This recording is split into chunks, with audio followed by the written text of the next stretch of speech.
അധ്യായം 17. മുന്നിൽ നിന്നിരുന്ന മനുഷ്യൻ ഇന്ദ്രന്റെ ഷർട്ടിൽ കുത്തിപ്പിടിച്ചുയർത്തി ചുറ്റും നിന്നിരുന്നവരുടെ നേർക്ക് തള്ളി. അവർ അവന്റെ കൈകളിൽ പിടിച്ചു നിർത്തി. നിനക്ക് ഇവിടെ നിന്ന് രക്ഷപ്പെടണമെങ്കിൽ ഞങ്ങളെല്ലാവരെയും തല്ലി തോൽപ്പിക്കേണ്ടി വരും. പാറ പോലെ ഉറച്ചതായിരുന്നു അയാളുടെ ശബ്ദം. കൃഷ്ണനും പാഞ്ചാലിയും എവിടെ? ഇന്ദ്രൻ കണ്ണുകൾ കൊണ്ട് ചുറ്റും പരതി നോക്കി. അവരെ കാണുന്നില്ല. ഇരുട്ടിലൂടെ അവർ ഊളിയിട്ടിരിക്കണം, തന്നെ ഈ ചതിയിൽ വീഴ്ത്തിയിട്ട്. ഇന്ദ്രന്റെ പല്ലുകൾ ഞെരിഞ്ഞമർന്നു. പക്ഷേ അതുകൊണ്ട് അവർക്ക് എന്തു നേട്ടം? ബൈരക്കുപ്പയിലെ പരുത്തിത്തോട്ടത്തിൽ തന്നെ കൊന്നു കുഴിച്ചിട്ടാൽ പോലും ആരും അറിയുമായിരുന്നില്ലല്ലോ. ഉറങ്ങിക്കിടക്കുന്ന തന്റെ കഴുത്ത് വെട്ടിമുറിച്ചാൽ പോരായിരുന്നോ? അല്ലെങ്കിൽ കുറച്ച് വിഷം? ഇതൊന്നുമല്ലെങ്കിൽ കബനിയിലെ പാറയുടെ വിള്ളലിൽ പുറം ലോകം അറിയാതെ താൻ എന്നേക്കുമായി ഇല്ലാതാകുമായിരുന്നല്ലോ. അവിടെ നിന്ന് രക്ഷിച്ചിട്ട് ഒടുവിൽ നീ എന്താ മിണ്ടാത്തത്? വീണ്ടും ആ ശബ്ദം. പോരാടാൻ ഒരുക്കമാണോ? ഇന്ദ്രന് രണ്ടാമതൊന്നും ചിന്തിക്കാനില്ലായിരുന്നു. ചാകുന്നെങ്കിൽ അതൊരു ഭീരുവിനെ പോലെ ആയിക്കൂടാ എന്നവൻ തീർച്ചപ്പെടുത്തി കഴിഞ്ഞിരുന്നു. അതെ, അവൻ ശബ്ദമുയർത്തി. ഒറ്റയ്ക്കോ കൂട്ടമായിട്ടോ വന്നോ നിങ്ങൾ? പക്ഷേ ഒരു കാര്യം, ഇരുളിൽ നിന്ന് പോരാടാൻ കൊതിക്കുന്ന നിങ്ങൾ ഭീരുക്കളാണ്. ചുണയുണ്ടെങ്കിൽ വെളിച്ചം തെളിക്ക്, മുഖാമുഖം നോക്കി തല്ലാൻ നമുക്ക്. അത് കേട്ടതേ നേതാവ് ഒന്ന് കൈഞ്ഞൊടിച്ചു. അടുത്ത നിമിഷം ചുറ്റും വിളക്കുകൾ തെളിഞ്ഞു. ഈറ്റക്കുഴലുകൾ എണ്ണ ഒഴിച്ച് കട്ടിയുള്ള തിരിയിട്ടിരിക്കുകയാണെന്ന് അവന് മനസ്സിലായി. ഇപ്പോൾ വ്യക്തമായി കാണാം. തന്റെ മുന്നിൽ നിൽക്കുന്ന ആൾ ഉൾപ്പെടെ 5 പേർ. ആരെയും ഇതിനു മുൻപ് ഒരിടത്തും വെച്ച് കണ്ടിട്ടില്ല. ആ ശരീരപടിവുകളിൽ നിന്ന് തന്നെ അവർ തികഞ്ഞ അഭ്യാസികളാണെന്ന് മനസ്സിലായി. കറുത്ത മുണ്ട് തറ്റുടുത്തിരിക്കുകയാണവർ. വസ്ത്രമായി അത് മാത്രമേ ഉള്ളൂ. കൃഷ്ണനോ പാഞ്ചാലിയോ അവിടെ എങ്ങുമില്ല. വിടവനെ, എന്നിട്ട് തുടങ്ങാം. മുന്നിൽ നിന്നയാൾ പറഞ്ഞയുടനെ അവർ പിടിവിട്ടു. അടുത്ത നിമിഷം ഒരു മിന്നൽ പോലെയായിരുന്നു അവന്റെ ആക്രമണം. ഇരുവശത്തു നിന്ന് അവരുടെ മുഖത്തേക്ക് അവന്റെ 2 മുഷ്ടികളും ചീറിയെത്തി. ഒരാർത്തനാദത്തോടെ അവർ പിന്നോട്ട് വേച്ചു. 2 പേർ ഞൊടിയിടയിൽ അവനെ വട്ടം പിടിച്ചു. എന്നിട്ടും ചാടിയുയർന്ന അവൻ 2 കാലുകളും ഒന്നിച്ചു ചേർത്ത് മുന്നിൽ നിന്നവന്റെ നെഞ്ചിൽ ചവിട്ടി. അയാൾ മലർന്നു വീണു. ഇന്ദ്രൻ മുന്നോട്ട് കുനിഞ്ഞ് തന്നെ പിടിച്ചിരുന്ന 2 പേരെയും അലർത്തിയടിച്ചു. നേതാവ് പെട്ടെന്ന് ചിരിച്ചു. കൊള്ളാം ഇന്ദ്ര, ഇനി അടി നിർത്തിക്കോ.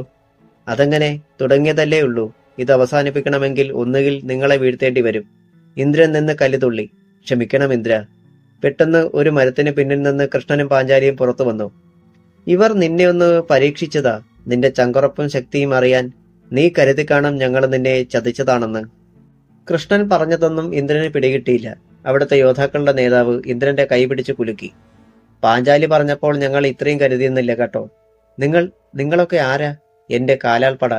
പറഞ്ഞത് പാഞ്ചാലി തന്നെ. ഇന്ദ്രന്റെ പുരികങ്ങൾ അല്പനേരം ചുളിഞ്ഞു നിന്നു. മനസ്സിലായില്ല അല്ലേ? വാ, നമുക്ക് അകത്തേക്കിരിക്കാം. നേതാവ് അവന്റെ കൈ പിടിച്ചുകൊണ്ട് ചെറിയ വീടിനുള്ളിലേക്ക് നടന്നു. അതിനുള്ളിലും വെളിച്ചമുണ്ടായിരുന്നു. മരക്കമ്പുകൾ കെട്ടിയുണ്ടാക്കിയ കസേരകളും കിടക്കകളും, ഒരു മൂലയിൽ ചാരി വെച്ചിരിക്കുന്ന വാരിക്കുന്തങ്ങൾ. ഇന്ദ്രൻ അതിലേക്ക് സൂക്ഷിച്ചു നോക്കി. വയനാട്ടുകാരന്റെ പഴയ ആയുധങ്ങളായി ഇന്ദ്ര വാരിക്കുന്തങ്ങൾ. അവയുടെ മുനയ്ക്ക് കത്തിയേക്കാൾ മൂർച്ചയുണ്ടെന്ന് തെളിയിക്കാൻ കാത്തിരിക്കുകയാണ് ഞങ്ങൾ. നേതാവ് അവനെ ഒരു കസേരയിൽ ഇരുത്തി. എല്ലാം പുതുമയായി തോന്നി ഇന്ദ്രന്. കൃഷ്ണനും പാഞ്ചാലിയും അകത്തു വന്നു. യോദ്ധാക്കൾ പുറത്തു നിന്നതേയുള്ളൂ. അവിടത്തെ വിളക്കുകളും അണഞ്ഞു കഴിഞ്ഞു. എന്നെ ഭ്രാന്ത് പിടിപ്പിക്കാതെ ഒന്ന് പറ പാഞ്ചാലി, എന്താ ഈ സെറ്റപ്പൊക്കെ? ഞങ്ങൾ ഒരു ചാവേർ ആക്രമണത്തിന് ഒരുങ്ങിക്കൊണ്ടിരിക്കുകയാണ്. അതിനി ഏതു നിമിഷം വേണമെങ്കിലും ഉണ്ടാകാം. ഇന്ദ്രൻ കൂടി ഞങ്ങളോടൊപ്പം ഉണ്ടെങ്കിൽ അത് എളുപ്പമായി. ക്ഷമിക്കണം, ഇദ്ദേഹത്തെ പരിചയപ്പെടുത്താൻ മറന്നു. ഇത് ചന്ദ്രപ്പൻ ഗുരുക്കൾ, ഇവിടെയുള്ള 10 യോദ്ധാക്കളുടെ ഗുരു. ഇന്ദ്രൻ അയാളെ തൊഴുതു. ഇപ്പോഴും കാടും പടലും തട്ടുന്നതേയുള്ളൂ, കാര്യത്തിലേക്ക് കടന്നില്ല. അവൻ അസ്വസ്ഥനായി. പറയാം. അവനെതിരെ പാഞ്ചാലി ഇരുന്നു. അവളുടെ മനസ്സ് പിന്നോട്ടു പോയി. ഉൾക്കണ്ണുകളിൽ കടുത്ത ഇരുട്ടുള്ള ആ രാത്രി വന്നു. അട്ടഹാസങ്ങളും ആർത്തനാദങ്ങളും. ചുറ്റും വനം പോലെ വളർന്നു നിൽക്കുന്ന കാപ്പിയും കോലിഞ്ചിയും തിങ്ങി നിറഞ്ഞ തോട്ടത്തിന് നടുവിലെ വലിയ തറവാട്. മുള്ളംകൊല്ലി കൊട്ടാരം എന്നാണ് ആളുകൾ ആ കെട്ടിടത്തെപ്പറ്റി പറഞ്ഞിരുന്നത്. അവിടുത്തെ പ്രതാപിയായ കാരണവർ കുഞ്ചൻ കർത്ത, 4 ആൺമക്കളും ഏറ്റവും ഇളയ പെൺകുട്ടിയും. നാട്ടിൽ നിയമവും നീതിയും നടപ്പാക്കിയിരുന്നത് കർത്തായാണ്. പുൽപ്പള്ളി പോലീസിന് ഒരിക്കലും അവിടേക്ക് വരേണ്ടി വന്നിട്ടില്ല. കാരണം കർത്ത നീതിയുടെ ഭാഗത്തെ നിൽക്കൂ, ശിക്ഷിക്കേണ്ടവരെ മാത്രമേ ശിക്ഷിക്കൂ. കർത്തായ്ക്ക് സൂത്രശാലിയായ ഒരു കാര്യസ്ഥനുണ്ടായിരുന്നു, ചെറുപ്പക്കാരൻ ഇത്താപ്പു. അല്പസ്വല്പം രാഷ്ട്രീയമുള്ളവൻ, കർത്തായുടെ പ്രതാപത്തെ ഉള്ളുകൊണ്ട് ഇഷ്ടപ്പെടാതിരുന്നവൻ. കനത്ത മഴയും കാറ്റുമുള്ള ഒരു രാത്രി മുള്ളംകൊല്ലി കൊട്ടാരത്തിന്റെ ഗേറ്റ് തള്ളി തുറന്ന് ഒരു സംഘം ആളുകൾ അകത്തെത്തി. വാതിലുകൾ പൊളിഞ്ഞു വീണു. വാരിക്കുന്തങ്ങളുമായി വേട്ടനായ്ക്കളെ പോലെ കുറെ പേർ അകത്തേക്ക് പാഞ്ഞു കയറി. കണ്ണു തുറക്കുമ്പോഴേക്കും കർത്തായുടെ നെഞ്ചു പിളർത്തി ഒരു വാരിക്കുന്തം അപ്പുറം കടന്നിരുന്നു. കർത്തായുടെ ഭാര്യയെ ചിലർ അപ്പുറത്തെ മുറിയിലേക്ക് വലിച്ചിഴച്ചു കൊണ്ടുപോയി. അച്ഛന്റെയും അമ്മയുടെയും കൂടെ കിടന്നുറങ്ങുകയായിരുന്ന കൊച്ചു പെൺകുട്ടി കാണുന്നതും കേൾക്കുന്നതും ഈ ഭീകര രംഗങ്ങൾ. അതിനിടെ അവൾ മറ്റൊന്നുകൂടി കണ്ടു. പ്രാണവേദനയോടെ പിടയുന്ന അച്ഛന്റെ കൈപിടിച്ച് ഏതൊക്കെയോ പേപ്പറിൽ വിരലടയാളം പതിപ്പിക്കുകയാണ് ഇത്താപ്പു. അങ്കിളെ, എന്റെ അച്ഛനെ കൊല്ലല്ലേ, അവൾ നിലവിളിച്ചു. മിണ്ടരുത് കുട്ടിപ്പിശാചെ, അയാൾ പല്ലിളിച്ചു. നിന്നെയും വിട്ടേക്കാം, അച്ഛന്റെയും അമ്മയുടെയും കൂടെ. പെൺകുട്ടി പേടിച്ചു വിറച്ചു. അവൾക്ക് ശബ്ദം നഷ്ടമായി. പേപ്പറുകൾ തന്റെ കീശയിൽ തിരുകിയിട്ട് ഇത്താപ്പു അട്ടഹസിച്ചു. വയനാടിന് ഒരു പുതിയ നക്സൽ ചരിത്രം കൂടി എഴുതുകയാണ് ഞാൻ. ഇനി നീയില്ല കർത്ത. കഴിഞ്ഞ ദിവസം ഞാൻ നിന്റെ ഭാര്യയുടെ കയ്യിലൊന്ന് പിടിച്ചപ്പോൾ നീ എന്നെ കരണത്തടിച്ചു, എന്നെ പുറത്താക്കി. അല്ലട നായേ, ഇന്ന് ഈ കൊട്ടാരത്തിൽ നിന്നും ഈ ജീവിതത്തിൽ നിന്നും തന്നെ നിന്നെ പുറത്താക്കുകയാ ഞാൻ. ഇനി മുള്ളംകൊല്ലി കൊട്ടാരം ഞാനൊന്ന് ഭരിച്ചു നോക്കട്ടെ. വാരിക്കുന്തം കുത്തിക്കയറ്റിയ ഭാഗത്തെ കൈ അമർത്തിക്കൊണ്ട് കർത്ത നിന്നാടി. അയാളുടെ വിരലുകൾക്കിടയിലൂടെ ചോര പുറത്തേക്ക് ചീറ്റി. നാവ് കുഴഞ്ഞു. നന്ദികെട്ട നായേ. എന്തോ? താൻ എന്ത് വിളിച്ചാലും എനിക്ക് പുല്ല്. അയാൾ വിജയഭാവത്തിൽ നിവർന്നു നിന്നു. ഒത്തിരി പേർക്ക് ശിക്ഷ വിധിച്ചിട്ടുള്ളവനല്ലേ നീ. അവരുടെ പ്രതികാരമായി ഈ ആക്രമണത്തെ ജനങ്ങളും പോലീസും കണ്ടോളും. നിന്റെ ആൺമക്കൾ 4 പേരും ചങ്ക് പിളർന്ന് അപ്പുറത്ത് ചത്തുകിടപ്പുണ്ട്. ആ കേൾക്കുന്നത് നിന്റെ ഭാര്യയുടെ നിലവിളി. എന്റെ പിള്ളേര് അവളെ കൈകാര്യം ചെയ്തോണ്ടിരിക്കുകയാ. അത് കഴിയുമ്പം അവളും തീരും. പിന്നുള്ളത് ഈ കുരുന്ന. ഇത്താപ്പ് പെൺകുട്ടിക്ക് നേരെ കൈ ചൂണ്ടി. അവൾ വിറച്ചുകൊണ്ട് പിൻവാങ്ങി ഭിത്തിയോട് ചേർന്ന് നിന്നു. മരിക്കുന്നെങ്കിൽ എന്റെ കൂടെ നീയും വേണമടാ ഇത്താപ്പു. നരകത്തിൽ ചെന്നാലും എനിക്ക് വേണം നിന്നെ. ഉള്ള ശക്തി എത്രയും സമാഹരിച്ച് കർത്ത മുന്നോട്ട് കുതിച്ചു. പക്ഷേ തൊട്ടടുത്ത് നിന്നിരുന്നവനിൽ നിന്ന് വാരിക്കുന്തം പിടിച്ചു വാങ്ങി ഒറ്റ കുത്തായിരുന്നു ഇത്താപ്പു. ഒരിക്കൽ കൂടി കർത്തായുടെ നെഞ്ചി പിളർന്നു. കുന്തം അപ്പുറം കടന്നു. അച്ഛാ, പെൺകുട്ടിയുടെ ഹൃദയം പിളരുന്ന നിലവിളി. ഇത്താപ്പു ആ കുന്തം മുകളിലേക്ക് ഉയർത്തി. അതിൽ കോർത്തു കിടന്നു കർത്ത പിടഞ്ഞു. കുന്തത്തിലൂടെ ഒലിച്ചിറങ്ങിയ ചോരയിൽ ഇത്താപ്പുവിന്റെ കൈ നനഞ്ഞു. കർത്ത ഉഗ്രമായി ഒന്നലറി. അതോടെ പിടച്ചിൽ നിന്നു. ഥു! കാറ് തുപ്പിക്കൊണ്ട് ഇത്താപ്പു ആ ജഡം തറയിലേക്കിട്ടിട്ട് പെൺകുട്ടി നിന്നിരുന്ന ഭാഗത്തേക്ക് നോക്കി. അവിടം ശൂന്യമായിരുന്നു. ആ കുട്ടി പിശാചിനെ പിടിക്ക്, വേഗം, അയാൾ കൽപ്പിച്ചു. കൊട്ടാരം മുഴുവൻ ഗുണ്ടകൾ അരിച്ചു പിറക്കി. ഒരിടത്തും കണ്ടില്ല. ദിക്കറിയാതെ ഓടുകയായിരുന്നു അവൾ. എത്ര ദൂരം ഓടിയെന്നോ എത്ര നേരം ഓടിയെന്നോ അറിയില്ല. മുന്നിൽ ജലം ഒഴുകുന്ന വച്ച. അവൾ നിന്നു. മങ്ങിയ നാട്ടുവെളിച്ചത്തിൽ കരകവിഞ്ഞൊഴുകുന്ന കബനി നദി കണ്ടു. കിതപ്പോടെ അവൾ ഒരു പാറയിലേക്ക് ചാരി. മഴ ശമിക്കുന്നില്ല. പ്രകൃതിക്ക് കലിയിളകിയതുപോലെ. എത്ര നേരം അങ്ങനെ ഇരുന്നെന്ന് അറിയില്ല. ആരുടെയൊക്കെയോ ഉച്ചത്തിലുള്ള സംസാരം. അവൾ ഞെട്ടിത്തിരിഞ്ഞു നോക്കി. പുല്ലുകൾക്കിടയിലൂടെ നീണ്ടുവരുന്ന ടോർച്ചിന്റെ വെളിച്ചം. അച്ഛൻ കൊല്ലപ്പെടുന്ന രംഗം അവളുടെ മനസ്സിൽ തെളിഞ്ഞു. പിന്നെ ഒന്നും ചിന്തിച്ചില്ല. നദിയിലേക്കൊരു ചാട്ടം. വറവ് കാലത്ത് അച്ഛൻ നദിയിൽ കൊണ്ടുവന്ന് നീന്തൽ പഠിപ്പിച്ചിരുന്നു. അതായിരുന്നു കൈമുതൽ. കൈകാൽ തളരുന്നതുവരെ നീന്തി, ഒഴുക്കിനനുസരിച്ച്. അക്കരെ എത്തുമെന്നൊന്നും കരുതിയില്ല. ഈശ്വരൻ കൊണ്ടെത്തിച്ചതാവാം. രാത്രി വാളച്ചൂണ്ട നോക്കാനെത്തിയ ഈ അച്ഛന്റെ അരികിൽ പാഞ്ചാലി കൃഷ്ണനെ നോക്കി. അന്നു മുതൽ എന്റെ അച്ഛൻ ഇതാണ്. ഇത്താപ്പു പറഞ്ഞതുപോലെ ഭൂവുടമയെ നക്സലേറ്റുകൾ വകവരുത്തിയെന്ന് പോലീസും പത്രങ്ങളും വിശ്വസിച്ചു. അന്ന് ഇദ്ദേഹത്തിന് സ്വന്തമായ ഒരു തുണ്ട് ഭൂമിയുണ്ടായിരുന്നിടത്താണ് ഇന്നും നമ്മൾ താമസിക്കുന്നത്. ഭാര്യ ഇല്ലാതിരുന്ന ഇദ്ദേഹത്തിന് ഞാൻ മകളായി. നദിക്കിപ്പുറം കർണാടകയായത് കൊണ്ടാവാം ഇത്താപ്പു തേടി വരാതിരുന്നത്. കാലം ഏറെ കഴിഞ്ഞാണ് അയാൾ പരുത്തിത്തോട്ടം വാങ്ങുന്നത്. അപ്പോൾ തിരിച്ചറിയാനാവാത്ത വിധം മാറിക്കഴിഞ്ഞിരുന്നു ഞാൻ. ഒറ്റ നോട്ടത്തിൽ പക്ഷേ അയാളെ ഞാൻ മനസ്സിലാക്കി. എന്റെ ആഗ്രഹപ്രകാരമാണ് അച്ഛൻ ആ തോട്ടത്തിന്റെ കാവൽക്കാരനായത്. പാഞ്ചാലി പറഞ്ഞു നിർത്തി. ഇപ്പോൾ ഇത്താപ്പു മോനെക്കൊണ്ട് പാഞ്ചാലിയെ കെട്ടിക്കാൻ ഉദ്ദേശിക്കുന്നത്? ഇന്ദ്രന് സംശയം. അത് മാത്രമാണ് എനിക്കും മനസ്സിലാകാത്തത്. ഈ ഗുരുക്കൾ, ഈ സെറ്റപ്പ്. ഇന്ദ്രൻ ഇടങ്കാൽ ഉയർത്തി വലതുകാലിന് മീതെ വെച്ചു. എന്റെ അച്ഛന് സ്വന്തമായി ഒരു കളരി ഗുരുക്കൾ ഉണ്ടായിരുന്നു. അദ്ദേഹത്തിന്റെ മകനാണ് ഇദ്ദേഹം. ഇത്താപ്പുവിനെ തകർക്കാൻ ഒരവസരം കാത്തിരിക്കുകയാണ് ഞങ്ങൾ. രാത്രികാലങ്ങളിൽ ഞാൻ പോന്നിരുന്നത് ഇവിടേക്കാണ്, കളരി പഠിക്കാൻ. നദിയോരത്ത് ആൾ കാത്തു നിൽക്കും എന്നെ ഇവിടേക്ക് കൊണ്ടുവരാൻ. ഇന്ദ്രന് കാര്യങ്ങൾ ഏതാണ്ടൊക്കെ മനസ്സിലായി. പാഞ്ചാലി തുടർന്നു. വാരിക്കുന്തം തന്നെ വേണം ഇത്താപ്പുവിന്റെയും മാറ് പിളർക്കാൻ. ഒരു നക്സൽ ആക്രമണം കൂടി ഉണ്ടായി എന്ന് കാലം പറയട്ടെ. അതിനു വേണ്ടി മാത്രമാണ് ഞാൻ ജീവിച്ചിരിക്കുന്നത്. പാഞ്ചാലിയുടെ നെഞ്ചിടം വല്ലാതെ ഉയർന്നു താണു. എന്ത് മറുപടി പറയണമെന്നറിയാതെ ഇന്ദ്രൻ ഇരുന്നു. ആ കൊച്ചു വീടിനുള്ളിൽ കനത്ത നിശബ്ദത പരന്നു. താഴ്വരയിൽ എവിടെയോ ഒരാനയുടെ ചിഹ്നവിളി ഉയർന്നു. അത് മലമടക്കുകളിൽ തട്ടി പ്രതിധ്വനിച്ചു. ഇന്ദ്രൻ നിൽക്കില്ലേ ഞങ്ങളുടെ കൂടെ? ഗുരുക്കളുടെ ശബ്ദം മൗനം മുറിച്ചു. തന്റെ ജീവൻ രക്ഷിച്ചവളാണ് പാഞ്ചാലി. തനിക്ക് അവളോട് തീർക്കാൻ പറ്റാത്ത കടപ്പാടുണ്ട്. അതിനാൽ അവൻ പിന്നെ ഒന്നും ചിന്തിച്ചില്ല. അവൻ ഗുരുക്കൾക്ക് നേരെ കൈനീട്ടി. നിൽക്കാം ഞാൻ. പാഞ്ചാലിയുടെയും കൃഷ്ണന്റെയും കണ്ണുകളിൽ കുഞ്ഞു നക്ഷത്രങ്ങൾ തിളങ്ങി. ഇനി ഇന്ദ്രൻ വയനാട്ടിൽ എത്താൻ എന്താണ് കാരണമെന്ന് ഞങ്ങളോട് പറയുന്നതിൽ വിരോധമില്ലല്ലോ. ഒന്നുമല്ലെങ്കിലും നമുക്ക് പരസ്പരം അറിഞ്ഞിരിക്കാമല്ലോ. കൃഷ്ണനാണ് വിഷയം എടുത്തിട്ടത്. ഇന്ദ്രൻ അവർക്ക് മുന്നിൽ മനസ്സ് തുറന്നു. ആ നേരത്തും കൊളവള്ളിയിലെ സുഗുണന്റെ വീട്ടിൽ ഉറങ്ങാതെ കിടക്കുകയായിരുന്നു ലക്ഷ്മി. സോണിയുടെ മുഖമായിരുന്നു മനസ്സിൽ, അവന്റെ വാക്കുകളായിരുന്നു കാതിൽ. നാളെ താൻ കങ്കാണി കാളയപ്പന്റെ ക്വാർട്ടേഴ്സിൽ ചെന്നില്ലെങ്കിൽ ഓർക്കുമ്പോൾ വിറകൊള്ളുകയാണ് ഉടൽ. അമ്മയോടോ ഭദ്രയോടോ ഒന്നും പറയരുതെന്ന് അരുണയോട് ചട്ടം കെട്ടിയിരുന്നു അവൾ. അതുകൊണ്ട് ആരും ഒന്നും അറിഞ്ഞിട്ടില്ല. കേട്ടിടത്തോളം എന്തും ചെയ്യാൻ മടിക്കാത്തവനാണ് സോണി. കൊല്ലുന്ന രാജാവിന് തിന്നുന്ന മന്ത്രി എന്ന മട്ടിലാണ് അവനും കങ്കാണി കാളയപ്പനും. ലക്ഷ്മി ഒരു ദീർഘനിശ്വാസം വിട്ടു. ഈ രാത്രിയിൽ ഒരു അറ്റാക്ക് വന്ന് താനങ്ങ് മരിച്ചു പോയിരുന്നെങ്കിൽ എന്ന് പോലും അവൾ കൊതിച്ചുപോയി. പുറത്ത് കാറ്റ് വീശുന്നതിന്റെ ഒച്ച, അതിനിടെ ഒരു വാഹനത്തിന്റെ ശബ്ദം കേട്ടതുപോലെ, താഴെ റോഡിൽ അതിന്റെ ഡോർ തുറന്നടയുന്നത് പോലെ. വർദ്ധിക്കുന്ന നെഞ്ചിടിപ്പോടെ അവൾ കാതോർത്തു. മുറ്റത്ത് പാദപതന ശബ്ദം. സോണി തന്നെ തേടി ഇങ്ങെത്തിയോ? വാതിലിൽ പതുക്കെ തട്ടുന്നത് കേട്ടു. അപ്പുറത്തെ മുറിയിൽ ആരോ എഴുന്നേറ്റിരിക്കുന്നു. വസ്ത്രത്തിന്റെ ഉലച്ചിൽ. ശബ്ദം കേൾപ്പിക്കാതെ ലക്ഷ്മി എഴുന്നേറ്റു. സുഗുണന്റെ വീട്ടിന്റെ വാതിൽ തുറക്കപ്പെട്ടു. പുറത്തെ നാട്ടുവെളിച്ചത്തിൽ സുഗുണന്റെ നിഴൽ അവൾക്ക് മനസ്സിലായി. അയാൾ മുറ്റത്തേക്ക് ഇറങ്ങുന്നു. ലക്ഷ്മി ജനലിനരികിലേക്ക് നീങ്ങി. പാളി പതുക്കെ തുറന്നു. മുറ്റത്ത് ഒരാളോട് അടക്കത്തിൽ സംസാരിക്കുകയാണ് ചിറ്റപ്പൻ. ഏതാനും നിമിഷം കഴിഞ്ഞപ്പോൾ അയാൾ അകത്തേക്ക് മടങ്ങി വന്നു. അപ്പുറത്തെ മുറിയിൽ പിറുപിറുക്കലുകൾ കേട്ടു. ഭിത്തിക്കരികിൽ ചെന്ന് ലക്ഷ്മി കാതോർത്തു. അരുണയുടെ ശബ്ദം. എന്നെക്കൊണ്ട് പറ്റത്തില്ല, കൊന്നാലും പറ്റത്തില്ല. കഴിവേറി മോളെ, അഹങ്കാരം പറഞ്ഞാലുണ്ടല്ലോ, കൊന്നു നദിയിൽ താഴ്ത്തും ഞാൻ, ഓർത്തോ? സുഗുണൻ പറയുന്നു. അത് തന്നെയാ നല്ലത്. അപ്പോൾ പിന്നെ മറ്റൊന്നും അനുഭവിക്കേണ്ടല്ലോ. അരുണ ചീറി. നീ പോകത്തില്ലെന്നാണോ? അതെ, ഇവിടെ വേറൊരുത്തിയുണ്ടല്ലോ, രേഖ. അവളെ അങ്ങോട്ട് പറഞ്ഞു വിട്. അടുത്ത നിമിഷം ഒരടിയുടെ ശബ്ദം. അരുണയുടെ തേങ്ങൽ. നീ പോകുമോന്ന് ഞാനൊന്ന് നോക്കട്ടടി. പിന്നെ കാണുകയായിരുന്നു ലക്ഷ്മി. പുറത്തെ വാതിൽക്കലേക്ക് അരുണയെ വലിച്ചിഴച്ച് കൊണ്ടുവരുന്ന സുഗുണൻ ചിറ്റപ്പൻ. തന്നാലാവും വിധം അരുണ പ്രതിരോധിക്കുന്നുണ്ട്. അവളെ തിണ്ണയിലേക്ക് തള്ളിയിട്ട് സുഗുണൻ വാതിൽ ചേർത്തടച്ചു. തിടുക്കത്തിൽ ലക്ഷ്മി ജനാലയ്ക്കലെത്തി. പുറത്ത് നടക്കുന്ന കാഴ്ച. മുറ്റത്ത് നിന്നിരുന്ന ആൾ അരുണയെ പിടിച്ച് വലിച്ചുകൊണ്ട് താഴെ റോഡിലേക്ക് പോകുന്നു.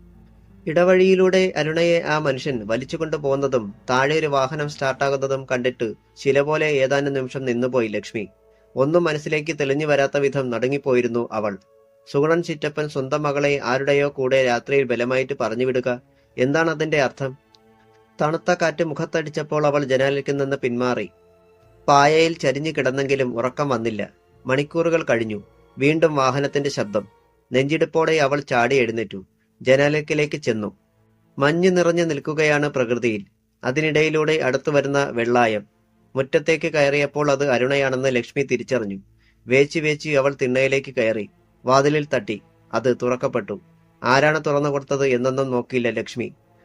നൂറു സംശയങ്ങളോടെ അവൾ പിൻവാങ്ങി. വെളുപ്പിന് എപ്പോഴോ ഒന്ന് മയങ്ങി. മോളെ, എന്താ ഇന്ന് എഴുന്നേൽക്കുന്നില്ലേ? സുശീല കുലുക്കി വിളിച്ചപ്പോഴാണ് അവൾ കണ്ണു തുറന്നത്. കണ്ണുകൾക്ക് പുളിപ്പ്. അവൾ എഴുന്നേറ്റിരുന്നു. സൂര്യപ്രകാശം മഞ്ഞിനിടയിലൂടെ കടന്നു വരുന്നു. ഉറങ്ങിപ്പോയി. തിടുക്കത്തിൽ പറഞ്ഞിട്ട് ഉമിക്കരി കൈവെള്ളയിലേക്ക് എടുത്തുകൊണ്ട് അവൾ പുറത്തേക്ക് നടന്നു. അരുണ കുളി കഴിഞ്ഞ് അകത്തേക്ക് വരികയായിരുന്നു. ലക്ഷ്മി അവളെ സൂക്ഷിച്ചു നോക്കി. ചുവന്ന് കലങ്ങിയ കണ്ണുകളും വീർത്ത കൺപോളകളും. ഇന്ന് ചേച്ചിയും എഴുന്നേൽക്കാൻ വൈകി അല്ലേ? അരുണ ചിരിക്കാൻ ശ്രമിച്ചു. പക്ഷേ അതൊരഭിനയം പോലെ മാത്രമേ ലക്ഷ്മിക്ക് തോന്നിയുള്ളൂ. ലക്ഷ്മി പല്ല് തേച്ചുകൊണ്ട് മുറ്റത്തിന്റെ കോണിലേക്ക് നീങ്ങി. പൊടുന്നനെ അവളുടെ നെഞ്ചിനുള്ളിൽ ഒരു ചെങ്കനൽ പിടച്ചു. സോണി. അവന്റെ മുഖം മനസ്സിൽ തെളിഞ്ഞു. കങ്കാണി കാളിയപ്പന്റെ ക്വാർട്ടേഴ്സിൽ താൻ ചെല്ലണം പോലും. അവൾ അറിയാതെ ഒരു വിറയൽ ആ മേനയെ പൊതിഞ്ഞു. കൊളവള്ളിയിലേക്ക് പോയ ഒരു ജീപ്പ് താഴെ റോഡിലൂടെ പാഞ്ഞു പോകുന്നത് അവൾ കണ്ടു. മുള്ളംകൊല്ലിക്ക് പോകും മുമ്പ് മറ്റാരും കാണാതെ ഒരു കൊച്ചു പിച്ചാത്തി എടുത്തു അവൾ. അരയിൽ സാരിക്കടിയിൽ തിരുകി. പിന്നെ തിരിഞ്ഞപ്പോൾ വാതിൽപ്പടിയിൽ ചാരി വളരെ സാഗൂതം നോക്കി നിൽക്കുന്ന ഭദ്രയെ കണ്ടു. വിളറിപ്പോയി ലക്ഷ്മി. ചമ്മണ്ട, ഞാൻ കണ്ടു. ഭദ്ര മുന്നോട്ട് വന്ന് ചേച്ചിയുടെ തോളിൽ പിടിച്ചു. സാഹചര്യം ആളിനെ മാറ്റിമറിക്കുമെന്ന് പറയുന്നത് എത്ര ശരിയാണ് അല്ലേ ചേച്ചി? ആ വൈരനെ പ്രതിരോധിക്കാൻ തന്നെ ചേച്ചി തീരുമാനിച്ചു. നല്ലത്. ലക്ഷ്മി ദീർഘമായി ഒന്ന് നിശ്വസിച്ചു. യഥാർത്ഥ കാര്യം ഇവളോട് പറയാതെ രക്ഷപ്പെട്ടല്ലോ. ഒന്ന് തലയാട്ടിയിട്ട് ചോറുപൊതിയും കുടയുമായി അരുണയ്ക്കൊപ്പം അവൾ ഇറങ്ങി. തലേന്നത്തെ സംഭവം അരുണ തന്നോട് പറയുമോ എന്നറിയുവാൻ ലക്ഷ്മി കാത്തു. ഒന്നും പറഞ്ഞില്ല. അവൾ ഒരു സൂചന കൊടുത്തു. അരുണയുടെ മുഖമെന്താ വല്ലാതിരിക്കുന്നത്? ഇന്നലെ ഉറങ്ങിയില്ലേ? ചോര ആവിയായി പോകുന്നത് പോലെ അരുണ വിളറി. എങ്കിലും പറഞ്ഞൊപ്പിച്ചു. ഉറങ്ങിയില്ല. പിന്നെ എന്തോന്നറിയില്ല, ഒരു തലവേദന. ലക്ഷ്മി പിന്നെ ആ വിഷയം മറന്നു. ചിന്ത സോണിയെക്കുറിച്ചായി. ഈ അവസരത്തിൽ ശിവജി ഇവിടെ ഉണ്ടായിരുന്നെങ്കിൽ. അങ്ങനെ കൊതിച്ചുപോയി ലക്ഷ്മി. ഏത് അപകടത്തിലും അവൻ തന്നെ കാത്തേനെ. ശിവജി അപ്പോൾ ബാങ്കർ സത്യനേശന്റെ വീട്ടിലേക്ക് ചെല്ലുകയായിരുന്നു. സത്യനേശനും വിശ്വനും രാവിലെ എങ്ങോട്ടോ പോകുന്നത് അവൻ കണ്ടിരുന്നു. ബെല്ലമർത്തി. അല്പം കഴിഞ്ഞപ്പോൾ വാതിൽ തുറക്കപ്പെട്ടു. മുന്നിൽ റാണി. അവനെ കണ്ടതും അവളുടെ മുഖം വലിഞ്ഞു മുറുകി. ഇറങ്ങടാ ഇവിടുന്ന്, അവൾ കൈ ചൂണ്ടി. റാണി മോളെ. അവൻ എന്തോ പറയാനാഞ്ഞു. മിണ്ടരുത് നീ. ഇനിയുള്ള കാലം ജയിൽവാസമാ വിധിച്ചിരിക്കുന്നതെങ്കിൽ അതിനും ഒരുക്കമാ ഞാൻ, നിന്നെ കൊന്നിട്ട്. ശിവജിയുടെ ചുണ്ടിൽ ഒരു പുച്ഛച്ചിരിയുണ്ടായിരുന്നു. റാണിമോളോട് അതിനു മാത്രം എന്ത് തെറ്റാ ഞാൻ ചെയ്തത്? ഒന്നും അറിയില്ലേ നിനക്ക്? എന്റെ ഹരിയെ കൊന്നിട്ടും നിനക്ക് തൃപ്തിയായില്ലടാ പട്ടി. അവളുടെ കണ്ണുകളിൽ തീയെരിഞ്ഞു. റാണിമോള് കാര്യമറിയാതെയാണ് സംസാരിക്കുന്നത്. മോളുടെ സ്ഥാനത്ത് മറ്റാരായിരുന്നെങ്കിലും ഇങ്ങനെ മാത്രമേ പറയുള്ളായിരുന്നു. അവൻ വിനയാന്വിതനായി. അതുകൊണ്ട് സത്യം അറിയിക്കാൻ കൂടിയ മുതലാളി ഇവിടെ ഇല്ലാത്തപ്പം വന്നത്. റാണിയുടെ പുരികങ്ങൾ ഒന്ന് ചുളുങ്ങി. ശിവജി തുടർന്നു.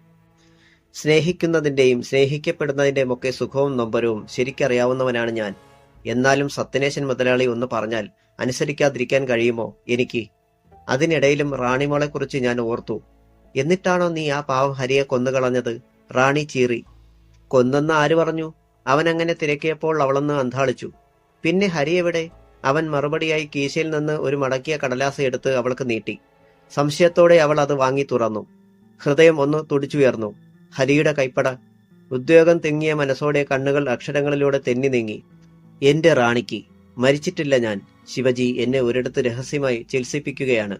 തിരിച്ചു വരും ഞാൻ നിന്നെ കൊണ്ടുപോകാൻ. എന്നോട് എന്തെങ്കിലും പറയാനുണ്ടെങ്കിൽ അത് ശിവജിയോട് പറഞ്ഞു വിട്ടാൽ മതി. തൽക്കാലം എല്ലാം രഹസ്യമായിരിക്കണം. റാണിയുടെ മാത്രം ഹരി.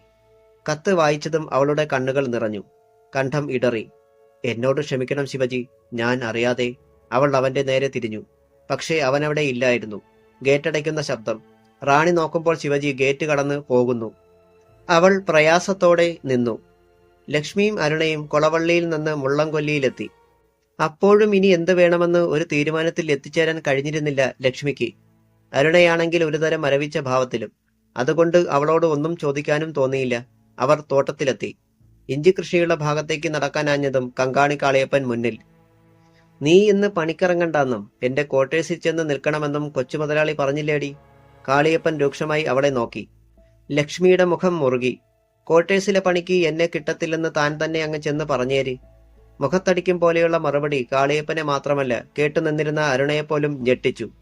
എന്താടി നീ പറഞ്ഞത്? ഇന്നു മുതൽ നിനക്ക് പണിയില്ല ഇവിടെ. അത് തീരുമാനിക്കുന്നത് താനല്ല. എനിക്ക് ജോലി തന്ന ഒരാളുണ്ട്. ഞാൻ അദ്ദേഹത്തോടൊന്ന് ചോദിക്കട്ടെ. അരുണയെ നോക്കി ഒന്ന് കണ്ണിറുക്കിയിട്ട് ലക്ഷ്മി ബംഗ്ലാവിലേക്ക് നടന്നു. പക്ഷേ കാളിയപ്പൻ വഴി തടഞ്ഞു. നീ ഇപ്പം അങ്ങോട്ട് പോകണ്ട. നോക്ക്, അത് തീരുമാനിക്കുന്നത് താനല്ല. പിന്നെ ഈ തൊഴിലാളികളുടെ മുന്നിൽ വെച്ച് ഞാൻ തന്റെ കവളത്തുനിന്ന് തന്നാൽ അതിന്റെ നാണക്കേടും തനിക്ക. മൂർച്ചയുള്ള ശബ്ദം. കാളിയപ്പൻ പതറി. ഇവൾ പറയുന്നത് പോലെ പ്രവർത്തിക്കും എന്നൊരു തോന്നൽ. അയാളെ കടന്ന് അവൾ മുന്നോട്ട് പോകുമ്പോൾ അവിശ്വസനീയ ഭാവത്തിൽ നിൽക്കുകയായിരുന്നു അരുണ. പൂച്ചയെ പോലിരുന്ന ലക്ഷ്മി ചേച്ചി എത്ര വേഗത്തിലാണ് പുലിയായി മാറിയത്. ആദ്യം മുതലേ തനിക്കിങ്ങനെ ഒന്ന് പ്രതികരിക്കാൻ പറ്റിയിരുന്നെങ്കിൽ. ലക്ഷ്മി ബംഗ്ലാവിന്റെ ഗേറ്റ് കടന്നു. പജേറോയും ബെൻസും പോർച്ചിലുണ്ട്. സോണി അവിടെ കാണും. അവൾ സിറ്റൌട്ടിനടുത്തെത്തി. പൊടുന്നനെ പുറത്തേക്ക് വന്ന സോണി അവളെ കണ്ട് സംശയത്തോടെ നിന്നു. എന്തു വേണം? മുതലാളിയെ കാണണം. എന്താ കാര്യം? അത് അദ്ദേഹത്തോട് പറയാനുള്ളതാ. അവൻ അമർത്തി മൂളി. പിന്നെ ശബ്ദം താഴ്ത്തി പറഞ്ഞു. ഇവിടുന്ന് നേരെ വരുന്നത് കാളിയപ്പന്റെ ക്വാർട്ടേഴ്സിലേക്ക്. ഞാനെവിടെ കാണും? അവൾ മിണ്ടിയില്ല. ആരാ അവിടെ എന്ന് ചോദിച്ചുകൊണ്ട് വാതിൽക്കലേക്ക് വന്ന ഇത്താപ്പ് മുതലാളിയുടെ മുഖം പൊടുന്നനെ തെളിഞ്ഞു. എന്താ ലക്ഷ്മി? ശബ്ദത്തിൽ പോലും എന്തൊരു സ്നേഹം. തിരിഞ്ഞു നോക്കി ഒന്ന് പല്ലിഞ്ഞിരിച്ചിട്ട് സോണി പജേറോയിൽ കയറി. അത് ഗേറ്റ് കടക്കുന്നത് ഇത്താപ്പുവും ലക്ഷ്മിയും നോക്കി. ലക്ഷ്മി ഇന്ന് പണിക്കിറങ്ങിയില്ലേ? ഇത്താപ്പു സിറ്റൌട്ടിലെ കസേരയിൽ ഇരുന്നു. ഇല്ല, ഇറങ്ങണ്ടെന്ന് കങ്കാണി പറഞ്ഞു. കാളിയപ്പനോ? കാര്യം? ഒന്നും മറച്ചു വെക്കാതെ അവൾ എല്ലാം തുറന്നറിയിച്ചു. ഇത്താപ്പുവിന്റെ മുഖത്തേക്ക് ചോര ഇരച്ചു കയറി. ആഹാ! അകത്തേക്ക് കയറിയ ഇത്താപ്പു കാളിയപ്പനെ സെൽഫോണിൽ വിളിച്ചു. 5 മിനിറ്റിനുള്ളിൽ കാളിയപ്പൻ ബംഗ്ലാവിലെത്തി. പകയോടെ അയാൾ ലക്ഷ്മിയെ ഒന്ന് നോക്കി. ഇവള് പണിക്കിറങ്ങണ്ടെന്ന് നീ പറഞ്ഞോടാ മുതലാളി. അത് പിന്നെ. കാളിയപ്പൻ പരിങ്ങി. ഇത്താപ്പു മുറ്റത്തേക്കിറങ്ങി. അയാളുടെ തൊട്ടു മുന്നിലെത്തി. എന്താ അങ്ങനെ പറഞ്ഞത്? നീ ഞാൻ ബാക്കി പറയാൻ കഴിയും മുൻപ് ഇത്താപ്പുവിന്റെ വലത് കൈ കാളിയപ്പന്റെ കവിളിൽ ആഞ്ഞു പതിച്ചു. പടക്കം പൊട്ടുന്ന ഒച്ചയിൽ കാളിയപ്പന്റെ കവിൾത്തടം പുകഞ്ഞു. മുതലാളി, മിണ്ടരുത്. ഇത്താപ്പു കൈ ഉയർത്തി. അനന്തരം ലക്ഷ്മിക്ക് നേരെ തിരിഞ്ഞു. നീ പോയി ജോലി ചെയ്തോളൂ. നിന്നെ നിയമിച്ചത് ഞാൻ. മറ്റാര് പറഞ്ഞാലും നീ കേൾക്കണ്ട. നന്ദിയോടെ അയാളെ ഒന്ന് നോക്കിയിട്ട് അവൾ തിരിഞ്ഞു നടന്നു. അപ്പോൾ ഇത്താപ്പു കാളിയപ്പനോട് പറയുന്നത് കേട്ടു. എന്റെ സ്കൂളിലെ ടീച്ചറാകാൻ പോകുന്നവളാണ് ലക്ഷ്മി. ഇനി അവളോട് ഇതുപോലെ പെരുമാറിയാൽ കാളിയപ്പൻ പിന്നീട് ഈ തോട്ടത്തിൽ ഉണ്ടാവില്ല. മനസ്സിലായോ? ലക്ഷ്മി കണ്ണിൽ നിന്ന് മറഞ്ഞു കഴിഞ്ഞതും ഇത്താപ്പു കാളിയപ്പന്റെ നേരെ തിരിഞ്ഞു. അയാൾ തലകുനിച്ച് നിൽക്കുകയായിരുന്നു. ഇത്താപ്പു അയാളുടെ തോളിൽ കൈവച്ചു. പോട്ടടാ, അവളുടെ മുന്നിൽ വെച്ച് ഞാൻ ഇത്രയും ചെയ്തില്ലായിരുന്നെങ്കിൽ എന്റെ കണക്കുകൂട്ടലുകളൊക്കെ പിഴച്ചേനെ. അവളെ എനിക്ക് വേണം. ആദ്യം കണ്ട നിമിഷത്തിൽ തന്നെ തീരുമാനിച്ചതാ ഞാൻ. സോണി മുതലാളി, കാളിയപ്പൻ അർദ്ധശങ്കയിൽ നിർത്തി. നോക്ക് കാളി, നീ എന്റെ കൂടെയാണ് നിൽക്കേണ്ടത്. അവനെ കാര്യങ്ങൾ പറഞ്ഞ് മനസ്സിലാക്ക്. ലക്ഷ്മിയെ വിട്ടുകളഞ്ഞേക്കാൻ പറ. ചെല്ല്. മറുപടിക്ക് കാക്കാതെ ഇത്താപ്പു ബംഗ്ലാവിലേക്ക് കയറി. ഒരു നിമിഷം അവിടെ തന്നെ നിന്നിട്ട് കാളിയപ്പൻ ക്വാർട്ടേഴ്സിലേക്ക് പോയി. അവിടെ കാത്തിരിപ്പുണ്ടായിരുന്നു സോണി. എന്തിയെ കഴിവേറി മോള്, ഡാഡിയോട് വല്ലതും പറഞ്ഞോ? പറഞ്ഞു. സംഭവിച്ചതെല്ലാം കാളിയപ്പനിൽ നിന്ന് കേട്ട സോണി കടപ്പല്ലുകൾ ഞെരിച്ചു. അത്രയ്ക്കായെങ്കിൽ ഞാൻ ആരാണെന്ന് അവൾക്ക് കാട്ടിക്കൊടുത്തിട്ട് തന്നെ കാര്യം. അവൻ ചാടി എഴുന്നേറ്റു. കൊച്ചുമുതലാളി, അവിവേകം കാണിക്കാതിരിക്കുന്നതാ നല്ലത്. നീ പോടാ. എന്നെ ഉപദേശിക്കാൻ മാത്രം വളർന്നോ നീ? കുപ്പിയിരിപ്പുണ്ടേൽ ഒന്നിങ്ങെടുക്കടാ. കാളിയപ്പൻ വേഗം അലമാര തുറന്നു. സിഗ്നേച്ചറിന്റെ ഒരു ബോട്ടിൽ എടുത്തു മുന്നിൽ വെച്ചു. പിന്നെ അകത്തു പോയി ഫ്രിഡ്ജിൽ നിന്ന് വെള്ളവും രാവിലെ ശരിയാക്കി വെച്ചിരുന്ന ആമയിറച്ചി വറുത്തതും കൊണ്ടുവന്നു. ലക്ഷ്മി വരുമെന്നുള്ള പ്രതീക്ഷയിലാണ് ഒക്കെ ചെയ്ത് വെച്ചത്. സോണി കുപ്പിയെടുത്ത് അടപ്പ് തുറന്നു. സമയം കടന്നുപോയി. നല്ല ഫോമിലായി കഴിഞ്ഞു സോണി. അവൻ ഒരു കഷ്ണം ആമയിറച്ചി എടുത്ത് വായിലേക്കിട്ടുകൊണ്ട് എഴുന്നേറ്റു. ഏത് തോട്ടത്തിലാടാ അവൾക്ക് പണി? ഇഞ്ചിത്തോട്ടത്തിൽ. ആഹാ. അവൻ പജേറോയിൽ കയറി.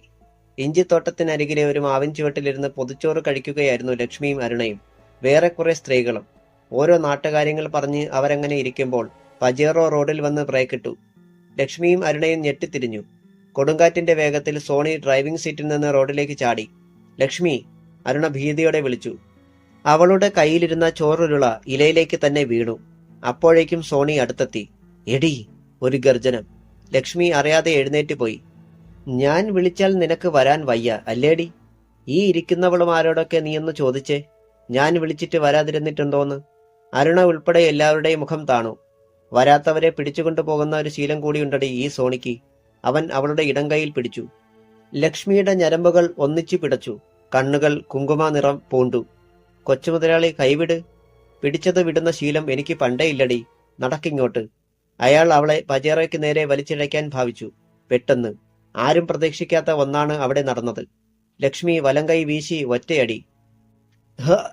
സോണിയുടെ മുഖത്തിരുന്ന കറുത്ത ഗ്ലാസ് തെറിച്ചുപോയി. അയാളുടെ പിടി അയഞ്ഞു. അവൾ കൈ വലിച്ചെടുത്തു. വെളുത്തു തൊടുത്ത സോണിയുടെ കവിളിൽ ലക്ഷ്മിയുടെ വിരൽപ്പാടും അതിൽ ചോറിന്റെ അംശങ്ങളും പറ്റിയിരിക്കുന്നത് മറ്റുള്ളവർ കണ്ടു. അവിശ്വസനീയതയോടെ അവളെ നോക്കിക്കൊണ്ട് അവൻ അടിയേറ്റ കവിളിൽ തടവി. ജീവിതത്തിൽ ആദ്യത്തെ അനുഭവം, അതും അത്രയും പണിക്കാരികളുടെ മുന്നിൽ വെച്ച്. സോണി അടിമുടി പുകഞ്ഞു. എന്നെ നീ തല്ലി അല്ലേടി പട്ടിച്ചി. അവൻ അവളെ അടിക്കാൻ കൈ ഓങ്ങി. അപ്പോഴേക്കും ലക്ഷ്മി പിച്ചാത്തി വലിച്ചെടുത്തു. ഒന്നുകിൽ നിന്നെ ഞാൻ കൊല്ലും, അല്ലെങ്കിൽ ഞാൻ സ്വയം കുത്തിച്ചാകും. രണ്ടായാലും എനിക്കിപ്പോൾ ഒരുപോലെയാ. എന്നാലും നിനക്ക് ഞാൻ കീഴ്പ്പെടില്ലടാ. അവളുടെ ധൈര്യത്തിനു മുന്നിൽ അവനൊന്ന് പതറി. തീ പിടിച്ചതുപോലെ അവളുടെ വാക്കുകൾ പുറത്തു ചാടി. നിന്റെ മുന്നിൽ പേടിച്ചു വിറയ്ക്കുന്ന പെണ്ണുങ്ങളെ മാത്രമേ നീ കണ്ടിട്ടുള്ളൂ. പത്തനംതിട്ടക്കാരി പെണ്ണുങ്ങളെ അറിയില്ല നിനക്ക്. അതല്ല, നീ ഇത്താപ്പ് മുതലാളിയുടെ മകനാണെന്ന് ഉറപ്പുണ്ടെങ്കിൽ ഒന്ന് തൊട്ടു നോക്കടാ എന്നെ. അവൾ കുത്തും. രണ്ടും തീരുമാനിച്ച മട്ടിലാണ്, അതുറപ്പ്. ഒരു നിമിഷം അങ്ങനെ തന്നെ നിന്നു സോണി. പിന്നെ വെട്ടിത്തിരിഞ്ഞു. അതിനിടെ ഇത്രയും കൂട്ടിച്ചേർത്തു. ഇന്ന് നീ സുഗണന്റെ വീട്ടിൽ എത്തില്ല. ഇന്നെന്നല്ല, ഇനി ഒരിക്കലും. തീപിടിച്ച മട്ടിൽ അവൻ ചെന്നു വണ്ടിയിൽ കയറി. വൈകിട്ട് ജോലി കഴിഞ്ഞ് മുള്ളംകൊല്ലി കവലയിലെത്തിയ ലക്ഷ്മിയെ ആളുകൾ ആദ്യം കാണുന്നത് പോലെ തുറച്ചു നോക്കി. കൊളവള്ളിക്കുള്ള ഇൻഫാന്റ് ജീസസ് ബസ് അവിടെ വന്നു നിന്നു. അരുണ കയറി. എന്നാൽ ലക്ഷ്മി ഫുട്ബോളിലേക്ക് കാൽവയ്ക്കാനാഞ്ഞതും ക്ലീനർ തടഞ്ഞു. നിങ്ങളെ ഈ ബസ്സിൽ കയറ്റാൻ പറ്റില്ല. അതെന്താ? നെറ്റി ചുളിച്ചു. സോണി മുതലാളിയെ എതിർത്തവളാ നീ, അതുകൊണ്ട്. ലക്ഷ്മി തരിച്ചു നിന്നു. അരുണ ബസ്സുകാരുമായി തർക്കിച്ചു. ഫലമില്ലെന്ന് കണ്ടപ്പോൾ തിരിച്ചിറങ്ങി. പിന്നീട് വന്ന അപ്പോസ് ബസ്സിലും അത് തന്നെയായിരുന്നു അനുഭവം. നേരം സന്ധ്യയായി. അവരിരുവരും ഓട്ടോക്കാരെ സമീപിച്ചു. പൊന്നു പെങ്ങന്മാരെ, ചതിക്കല്ലേ, ഞങ്ങൾക്ക് ഈ നാട്ടിൽ ജീവിക്കേണ്ടതാ. അവർ കൈമലർത്തി. ലക്ഷ്മിയും അരുണയും മുഖാമുഖം നോക്കി. നമുക്ക് നടക്കാം അരുണേ, അവസാനം ലക്ഷ്മി പറഞ്ഞു. അരുണ ഒന്ന് മൂളി. റോസ് മൂവീസ് തിയേറ്ററിന് മുന്നിലൂടെ അവർ ചെറിയ കയറ്റം കയറാൻ തുടങ്ങി. ആൾതാമസം കുറവുള്ള ഭാഗമാണത്. കാട്ടുനായ്ക്കന്മാർ താമസിക്കുന്ന ഇരിപ്പൂട് കോളനിക്കരികിലെത്തി അവർ. അപ്പോഴേക്കും നന്നായി ഇരുട്ടിക്കഴിഞ്ഞിരുന്നു. പെട്ടെന്ന് പിന്നിൽ 2 തീക്കണ്ണുകൾ തെളിഞ്ഞു. അവർ റോഡിന്റെ ഓരം ചേർന്ന് മാറി. എന്നാൽ ജീപ്പ് അവർക്കരികിൽ വന്ന് ബ്രേക്കിട്ടു. ഞങ്ങളെ കൊണ്ടാക്കാം, നടന്ന് ക്ഷീണിക്കണ്ടാടി. മുൻ സീറ്റിൽ നിന്ന് മാസ്തിയും പിന്നിൽ നിന്ന് വേറെ ചിലരും ചാടി വീണു. പിച്ചാത്തിയെടുക്കാൻ കഴിയും മുമ്പ് അവർ ലക്ഷ്മിയെ വട്ടം പിടിച്ചു ജീപ്പിന് പിന്നിലേക്കിട്ടു ചാടിക്കയറി. ഒരു ശരം പോലെ അത് പാഞ്ഞുപോയി. ഇരുളിൽ അരുണ പകച്ചു നിന്നു. ജീപ്പിൽ നിന്ന് ലക്ഷ്മിയുടെ നിലവിളി കേട്ടു. അധ്യായം 19. രക്ഷിക്കണേ, അരുണ നിലവിളിച്ചു. ജീപ്പ് ഇറക്കമിറങ്ങി കയറ്റം കയറി തുടങ്ങിയിരുന്നു. അല്പനേരം കഴിഞ്ഞാണ് ഇരിപ്പോട് കോളനിയിൽ നിന്ന് ചിലർ ഓടിയെത്തിയതും കാര്യം തിരക്കിയതും. അവൾ നടന്ന സംഭവങ്ങൾ അതേപോലെ പറഞ്ഞു. ഓടിയെത്തിയവർ പരസ്പരം നോക്കി. ആരാ പെണ്ണിനെ പിടിച്ചോണ്ട് പോയത്? മാസ്തിയെ മാത്രമേ എനിക്ക് മനസ്സിലായുള്ളൂ. അതോടെ സൂത്രത്തിൽ പിൻവലിയാനുള്ള ശ്രമത്തിലായി അവർ. പുറകെ പോയി നോക്കാൻ നമ്മുടെ കയ്യിൽ വണ്ടിയൊന്നുമില്ലല്ലോ. മാത്രമല്ല, മാസ്തിയെ എതിർക്കാൻ ചെല്ലുക പറഞ്ഞാല്. ഒന്നും മിണ്ടാതെ അരുണ മുന്നോട്ട് നടന്നു. ഒരു ബസിന്റെ ഹോൺ കേട്ടു. നിർമ്മലയാണ്. അവൾ കൈ കാണിച്ച് നിർത്തി. അതിൽ കയറി. പോകുന്ന വഴിക്കെങ്ങാനും ആ ചുവന്ന ജീപ്പ് ഉണ്ടോയെന്ന് ശ്രദ്ധിച്ചു. ഒരിടത്തും കണ്ടില്ല. വീട്ടിലേക്കുള്ള പടികൾ കയറുമ്പോൾ അരുണയുടെ കാലുകൾ വിറച്ചു. ലക്ഷ്മി എവിടെയെന്ന് ചോദിക്കുമ്പോൾ സുശീല വല്യമ്മയോടും ഭദ്രയോടും എന്തു മറുപടി പറയും? തിണ്ണയിൽ തന്നെ ഉണ്ടായിരുന്നു സുശീല. രാത്രിയായിട്ടും മകളെ കാണാതിരുന്നപ്പോൾ അവർക്ക് വെപ്രാളം തുടങ്ങിയിരുന്നു. എന്നാൽ കാർത്തിയാനിക്ക് അങ്ങനെയൊരു ചിന്തയേ ഉണ്ടായിരുന്നില്ല. അരുണയെ കണ്ടതും സുശീല വേവലാതിയോടെ മകളെ തിരക്കി. അവൾക്ക് മറുപടിയില്ലായിരുന്നു. പറ മോളെ, എന്റെ ലക്ഷ്മി എന്തിയെ? സുശീല മുറ്റത്തേക്കിറങ്ങി.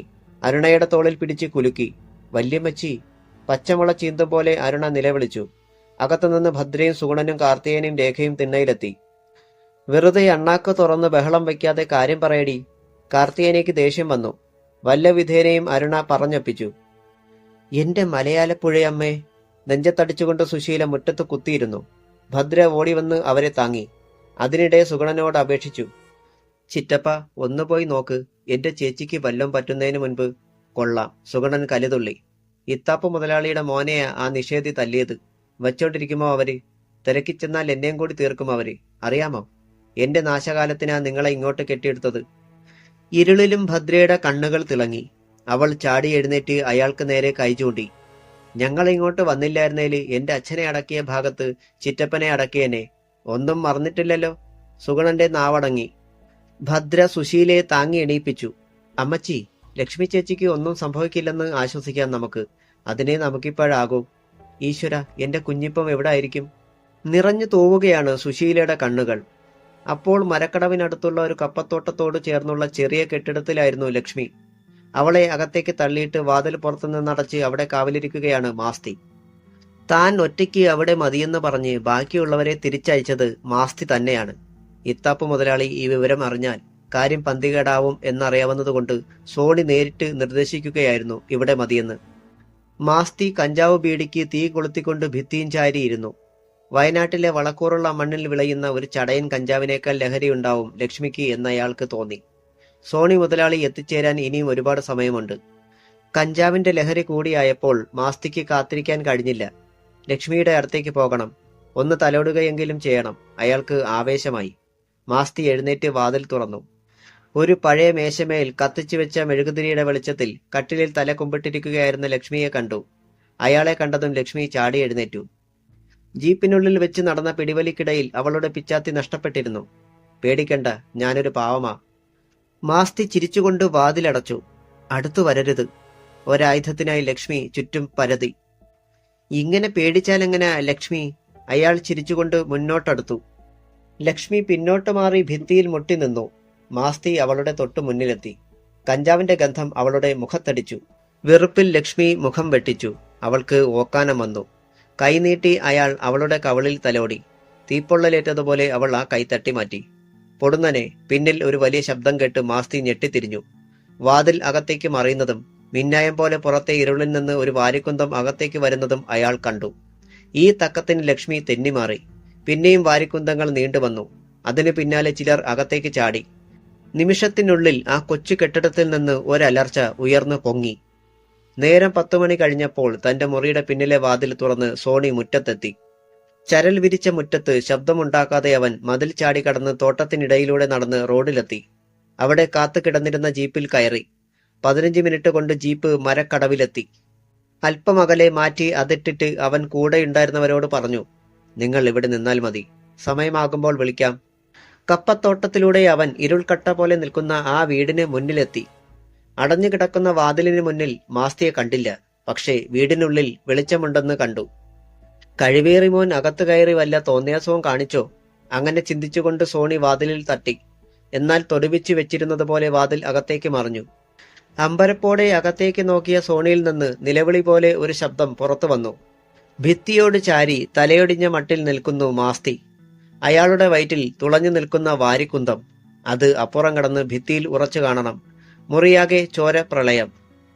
ലക്ഷ്മിയെ അവിടെ എങ്ങും കണ്ടില്ല. അകത്തേക്ക് വെച്ച കാൽ പിൻവലിച്ച് ചുറ്റും നോക്കിക്കൊണ്ട് സോണി തിരിഞ്ഞോടി. പദം പറഞ്ഞും കരഞ്ഞും തിണ്ണയിൽ ഇരിക്കുകയാണ് സുശീല. പ്രയാസം കടിച്ചൊതുക്കി അരികിൽ ഭദ്രയുമുണ്ട്. സുഗുണനും കുടുംബവും ഉറക്കം പിടിച്ചു കഴിഞ്ഞു. അപ്പോഴാണ് ആരോ മുറ്റത്തേക്ക് കയറി വരുന്നത് ഭദ്ര കണ്ടത്. ലക്ഷ്മി ചേച്ചി! അവളിൽ നിന്നൊരു ശബ്ദം പുറത്തു വന്നു. ഏ?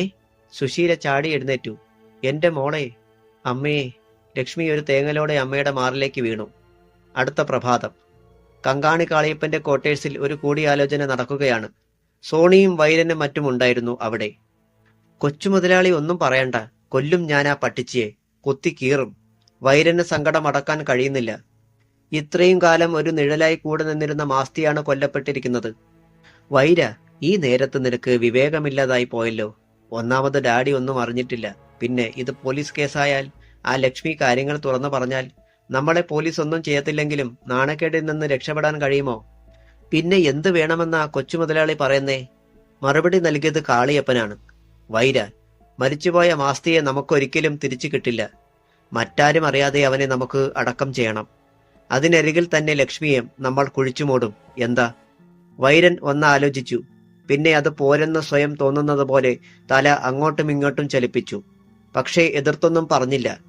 അത് മതി, സോണി തീർപ്പ് കൽപ്പിച്ചു. ഒന്നും ആരും അറിയണ്ട. മാസ്തി അകലെ എവിടെയെങ്കിലും പോരിക്കുകയാണെന്ന് പറഞ്ഞ് അവന്റെ വീട്ടുകാർക്ക് കുറെ പണം നൽകണം. എന്നാൽ കാര്യങ്ങൾ അവിടം കൊണ്ട് തീരുന്നില്ല. വാരിക്കുന്തം കൊണ്ട് മാസ്തിയെ കൊലപ്പെടുത്തിയത് ലക്ഷ്മിയല്ല, അതുറപ്പ്. അതിനർത്ഥം നമുക്കെതിരെ ആരൊക്കെയോ നീങ്ങുന്നുണ്ട് ഇവിടെ എന്നാണ്. എത്രയും വേഗം അതാരാണെന്ന് കണ്ടുപിടിക്കണം. അല്ലെങ്കിൽ ഇനിയും ഇവിടെ മരണങ്ങളുണ്ടാകും. വൈരൻ ഒന്ന് ഞെട്ടി. തന്റെ സാമ്രാജ്യത്തിൽ ആദ്യമായാണ് ഇങ്ങനെയൊരു കൊലപാതകം. തന്റെ പേര് കേട്ടാൽ ആരും അനങ്ങില്ലായിരുന്നു ഇന്നലെ വരെ. ഇനിയും അത് അങ്ങനെ തന്നെ നിന്നേ മതിയാകൂ. വൈരൻ എഴുന്നേറ്റു. കൊച്ചു മുതലാളി പറഞ്ഞതുപോലെ. പക്ഷേ എന്റെ മാസ്തിയെ കൊന്നത് ആരാണെങ്കിലും കണ്ടുപിടിച്ചിരിക്കും ഞാൻ. പിന്നെ? ബാക്കി പറഞ്ഞില്ല വൈരൻ. അക്കൂട്ടത്തിൽ ഒന്നുകൂടി ചെയ്യാനുണ്ട്. സുഗുണന്റെ വീട്ടിൽ ഇനി ആ തള്ളയും മക്കളും താമസിച്ചുകൂടാ. പുറത്താക്കിക്കണം. ഈ നാട്ടിൽ ആരും അവർക്ക് അഭയം കൊടുക്കരുത്. അവർ ഇവിടെ നിന്ന് പോകുകയുമരുത്. 4 അണയ്ക്ക് 40 പേർക്ക് ഉടുതുണി ഉരിയണം ആ കുടുംബം. അവസാനം കബനിയിൽ ചാടി മരിക്കണം. ചെല്ലു വൈര.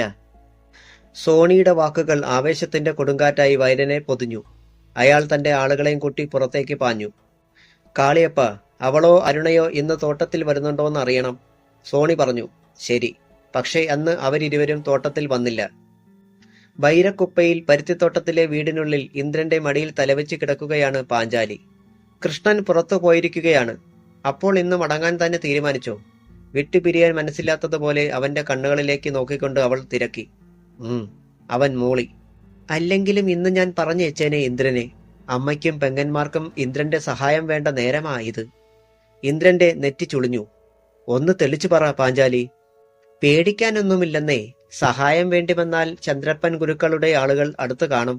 അവൾ ചിരിച്ചു. പിന്നെ അവന്റെ കഴുത്തിലൂടെ കൈയിട്ട് ആ മുഖം തന്നിലേക്ക് താഴ്ത്തി. ഇന്ദ്രന്റെ ഹൃദയം ആർദ്രമായി. കൈക്കുമ്പിളിൽ അവൻ ആ മുഖം കോരിയെടുത്തു. ഒരു കൊച്ചുകുഞ്ഞിന്റെ നിഷ്കളങ്കത ആ മുഖത്ത് അപ്പോൾ അവൻ കണ്ടു. ഇന്ദ്ര, അവൾ കൊഞ്ചി. എന്നെ ഒന്ന് മുറുകെ കെട്ടിപ്പിടിക്ക്. പ്രതികാരത്തിന്റെ പോരാട്ടം തുടങ്ങിക്കഴിഞ്ഞാൽ നമുക്കിങ്ങനെ ഒരു നിമിഷം കിട്ടിയില്ലെങ്കിലോ? ആ ഒച്ച ചിലമ്പി. അവൻ അവളെ കെട്ടിപ്പിടിച്ച് തന്നോട് ചേർത്തു. നേരം 4 മണിയോട് അടുത്തിരുന്നു. പുറത്തു നിന്നാരോ വിളിച്ചു. പാഞ്ചാലി ചെന്നു നോക്കി. തന്റെ യോദ്ധാക്കളിൽ ഒരാൾ. എന്താ വിശേഷം? ആ ചെറുപ്പക്കാരൻ കാര്യങ്ങൾ അടക്കി പറഞ്ഞു. അകലെ എവിടെയോ നോക്കി പാഞ്ചാലി ഒരു നിമിഷം നിന്നു. ശരി, നീ പൊയ്ക്കോ. അവൻ പരുത്തിത്തോട്ടത്തിൽ മറഞ്ഞു. പാഞ്ചാലി തിരിച്ചെത്തി. ഇന്ദ്രനെ നോക്കി. പോകാൻ ഒരുങ്ങിക്കോ, സന്ധ്യയ്ക്ക് ഞാൻ അക്കരെ കടത്തിവിടും. അവിടെ നിന്ന് നേരെ പോകേണ്ടത് ഇന്ദ്രന്റെ ചിറ്റപ്പന്റെ വീട്ടിലേക്കാണ്. ഇന്ദ്രന് പന്തികേട് മണത്തു. എന്തെങ്കിലും കുഴപ്പം? ചെറിയ പ്രശ്നം ഉണ്ടായേക്കും. കൂടുതലൊന്നും അവൾ പറഞ്ഞില്ല. അന്ന് പണിക്ക് പോകാഞ്ഞതിന് സുഗണനും കാർത്തിയായനിയും അരുണയെ ഒരുപാട് ശകാരിച്ചു. എന്നാൽ അരുണ തന്റെ തീരുമാനത്തിൽ ഉറച്ചു നിന്നു. ഇന്ന് മാത്രമല്ല, നിങ്ങൾ കൂടുതൽ ബഹളം വച്ചാൽ ഇനി ഒരിക്കലും ഞാൻ പണിക്കേ പോയില്ലെന്ന് വരും. അരുണ തുറന്നടിച്ചു. എന്തു പറഞ്ഞടി നീ? സുഗണന്റെ മുന്നിൽ വെച്ച് തന്നെ കാർത്തിയായനി അവളെ തല്ലി. തലമുടിക്ക് പിടിച്ച് വട്ടം കറക്കി. അവൾ ആ കൈ തട്ടിമാറ്റി ഒരു ചീറ്റപ്പുലിയുടെ ഭാവത്തിൽ വെട്ടിത്തിരിഞ്ഞു. തൊട്ടുപോകരുതന്നെ. ഞാൻ പണി ചെയ്തു കൊണ്ടുവരുന്ന കാശിന് 3-ന് 4 നേരം തിന്നാനിരിക്കുകയല്ലേ നിങ്ങൾ 3 പേരും. ഇനി അതിനെനിക്ക് മനസ്സില്ല. രേഖയെ എന്താ നിങ്ങൾ പണിക്ക് വിടാത്തത്? അപ്പോൾ ചങ്കിടിക്കും അല്ലേ? അവൾ ചീറി. എടി, ഒന്ന് പതുക്കെ പറ, അപ്പുറത്ത് ആളുണ്ട്. സുഗണൻ പല്ലുറമി. ഉണ്ടെങ്കിൽ കേൾക്കട്ടെ. എല്ലാ കാര്യവും അവരോട് ഞാൻ തുറന്നു പറയും. ആഹാ, നീ പറയും അല്ലേടി? പിന്നെ അടിയുടെ ശബ്ദം. സുശീലയും മക്കളും അത് കേട്ടു. എന്തൊക്കെയോ രഹസ്യങ്ങൾ അവർക്കിടയിൽ ഉണ്ടെന്ന് തോന്നുകയും ചെയ്തു. ലക്ഷ്മിയാണെങ്കിൽ ഇപ്പോഴും ഒരേ ഇരിപ്പ് തന്നെയാണ്. അഴിഞ്ഞുലഞ്ഞ തലമുടിയും പ്രപഞ്ചത്തിന്റെ അങ്ങേയറ്റത്ത് നോക്കുന്നത് പോലെയുള്ള കണ്ണുകളും. സുശീലയും ഭദ്രയും മാറി മാറി ചോദിച്ചിട്ടും ഇതുവരെ അവളൊന്നും വിട്ടുപറഞ്ഞിട്ടില്ല. കണ്ണുകൾക്ക് മുൻപിൽ ഇപ്പോഴും നിറഞ്ഞു നിൽക്കുകയാണ് ആ രംഗം. മാസ്തിയുടെ വയറ്റിലേക്ക് വാരിക്കുന്തം കുത്തിയിറക്കുന്ന ഒരാൾ. അയാൾക്ക് കാവലായി വേറെയും ചിലർ. വാ എന്ന് പറഞ്ഞുകൊണ്ട് തന്റെ കൈക്ക് പിടിച്ചുകൊണ്ട് പുറത്തേക്ക് ഓടുന്നു. ഏതൊക്കെയോ വഴികളിലൂടെ, കൃഷിത്തോട്ടത്തിലൂടെ. അവസാനം ഈ വീടിന്റെ പടിക്കലെത്തിയപ്പോൾ പിടിവിട്ടു. മിന്നൽ പോലെ മറഞ്ഞു. ചിലപ്പോൾ തോന്നും കണ്ടതും അനുഭവിച്ചതുമൊക്കെ സ്വപ്നമാണെന്ന്. ലക്ഷ്മി ഒന്ന് ദീർഘനിശ്വാസം വിട്ടു. ഇപ്പോൾ അരുണയുടെ തേങ്ങൽ മാത്രം കേൾക്കാം. നേരം സന്ധ്യ മയങ്ങാറായി. സുഗുണ. മുറ്റത്തുനിന്ന് ഇടിവെട്ടും പോലെ ഒരു ശബ്ദം. ആരാ എന്ന് ചോദിച്ചുകൊണ്ട് അയാൾ തിണ്ണയിലേക്ക് ഓടിയെത്തി. മുറ്റത്ത് വൈരനും സംഘവും. ഈശ്വര! സുഗുണൻ നെഞ്ചിൽ കൈവച്ചു. ഒരിക്കൽ എന്റെ കൈകൊണ്ട് ചാകേണ്ടവനായിരുന്നു നീ. തലയിലെടുത്തുകൊണ്ട് ആയുസ് നീണ്ടുപോയി. പക്ഷേ ഇന്നത് നടക്കും. വൈരൻ അലറി. വൈര, ഞാൻ അതിന്. സുഗുണൻ മുറ്റത്തേക്ക് ചാടി തൊഴുതുകൊണ്ട് നിന്നു. ഒന്നും ചെയ്തിട്ടില്ലെന്ന് അതല്ലേ നീ പറയാൻ വന്നത്? സുഗുണൻ തലയാട്ടി. എന്നാൽ നീ ചെയ്തു. എന്റെ ശത്രുക്കളെ ഈ വീട്ടിൽ താമസിപ്പിച്ചിരിക്കുകയല്ലേ നീ? സുഗുണന് കാര്യം ബോധ്യമായി. പ്രശ്നം സോണി മുതലാളിയെ ലക്ഷ്മി തല്ലിയത് തന്നെയാവും. ഞാൻ അവരെന്റെ ചേട്ടന്റെ. അയാൾ പൂർത്തിയാക്കാൻ വൈരൻ സമ്മതിച്ചില്ല. അയാൾ കൈ ഉയർത്തി. വിശദീകരണം വേണ്ട. ഇപ്പോൾ ഈ നിമിഷം നീ അവരെ ഇവിടെ നിന്ന് ഇറക്കി വിടണം. 15 മിനിറ്റ് സമയം തരും ഞാൻ. അല്ലെങ്കിൽ പിന്നെ നീയില്ല, ഈ വീടില്ല.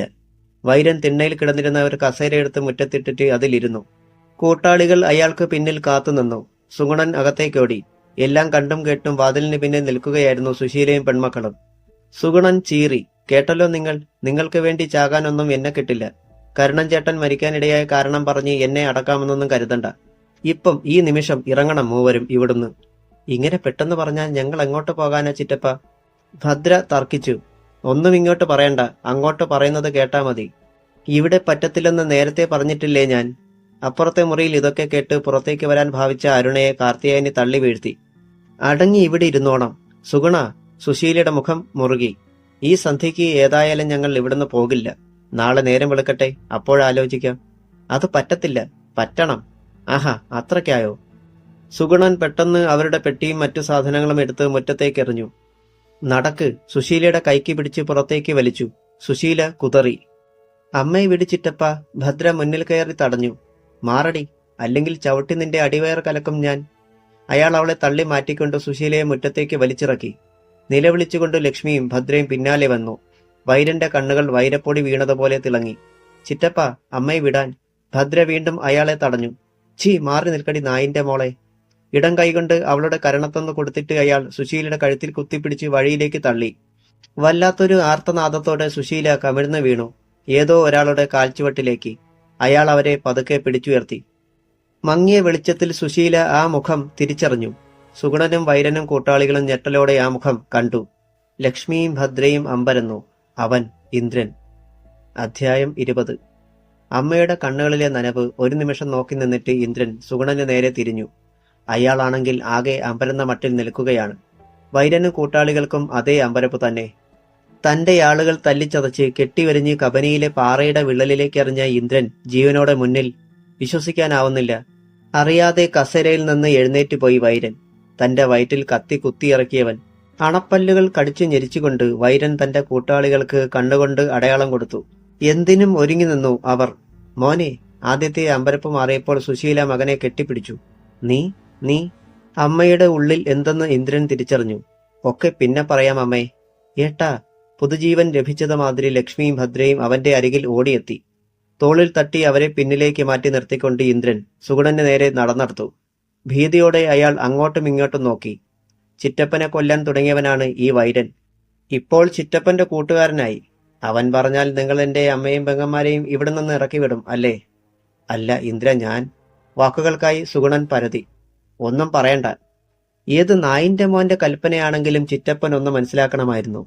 ഇന്ദ്രന്റെ അമ്മയും പെങ്ങന്മാരുമായിരുന്നു ഇതെന്ന്. ഏട്ടന്റെ ഭാര്യയും മക്കളും എന്നതൊക്കെ പോട്ടെ. കാർത്തിയാനിയും രേഖയും ഒറ്റയാന്റെ മുന്നിൽ അകപ്പെട്ടതുപോലെ വിളറി. അരുണയുടെ ചുണ്ടിൽ മാത്രം ഒരു പുഞ്ചിരി തത്തിക്കളിച്ചു. ഞാൻ പറഞ്ഞാൽ അത് സുഗുണൻ ചെയ്യുമടാ. സുഗുണൻ മാത്രമല്ല, ഈ കൊളവള്ളിക്കാർ മുഴുവനും. വൈരൻ പിന്നിൽ നിന്ന് പറഞ്ഞു. അതിന് നീ ആരടാ? ഇന്ദ്രൻ വെട്ടിത്തിരിഞ്ഞു. ഈ കൊളവള്ളി എന്ന് പറയുന്നത് നിന്റെ അമ്മയെ കെട്ടിയപ്പോൾ അപ്പന് സ്ത്രീധനമായി കിട്ടിയതോ? വൈരൻ ഇടയാൻ ഭാവിച്ചു. നോക്ക്. ഇന്ദ്രൻ കൈ ഉയർത്തി.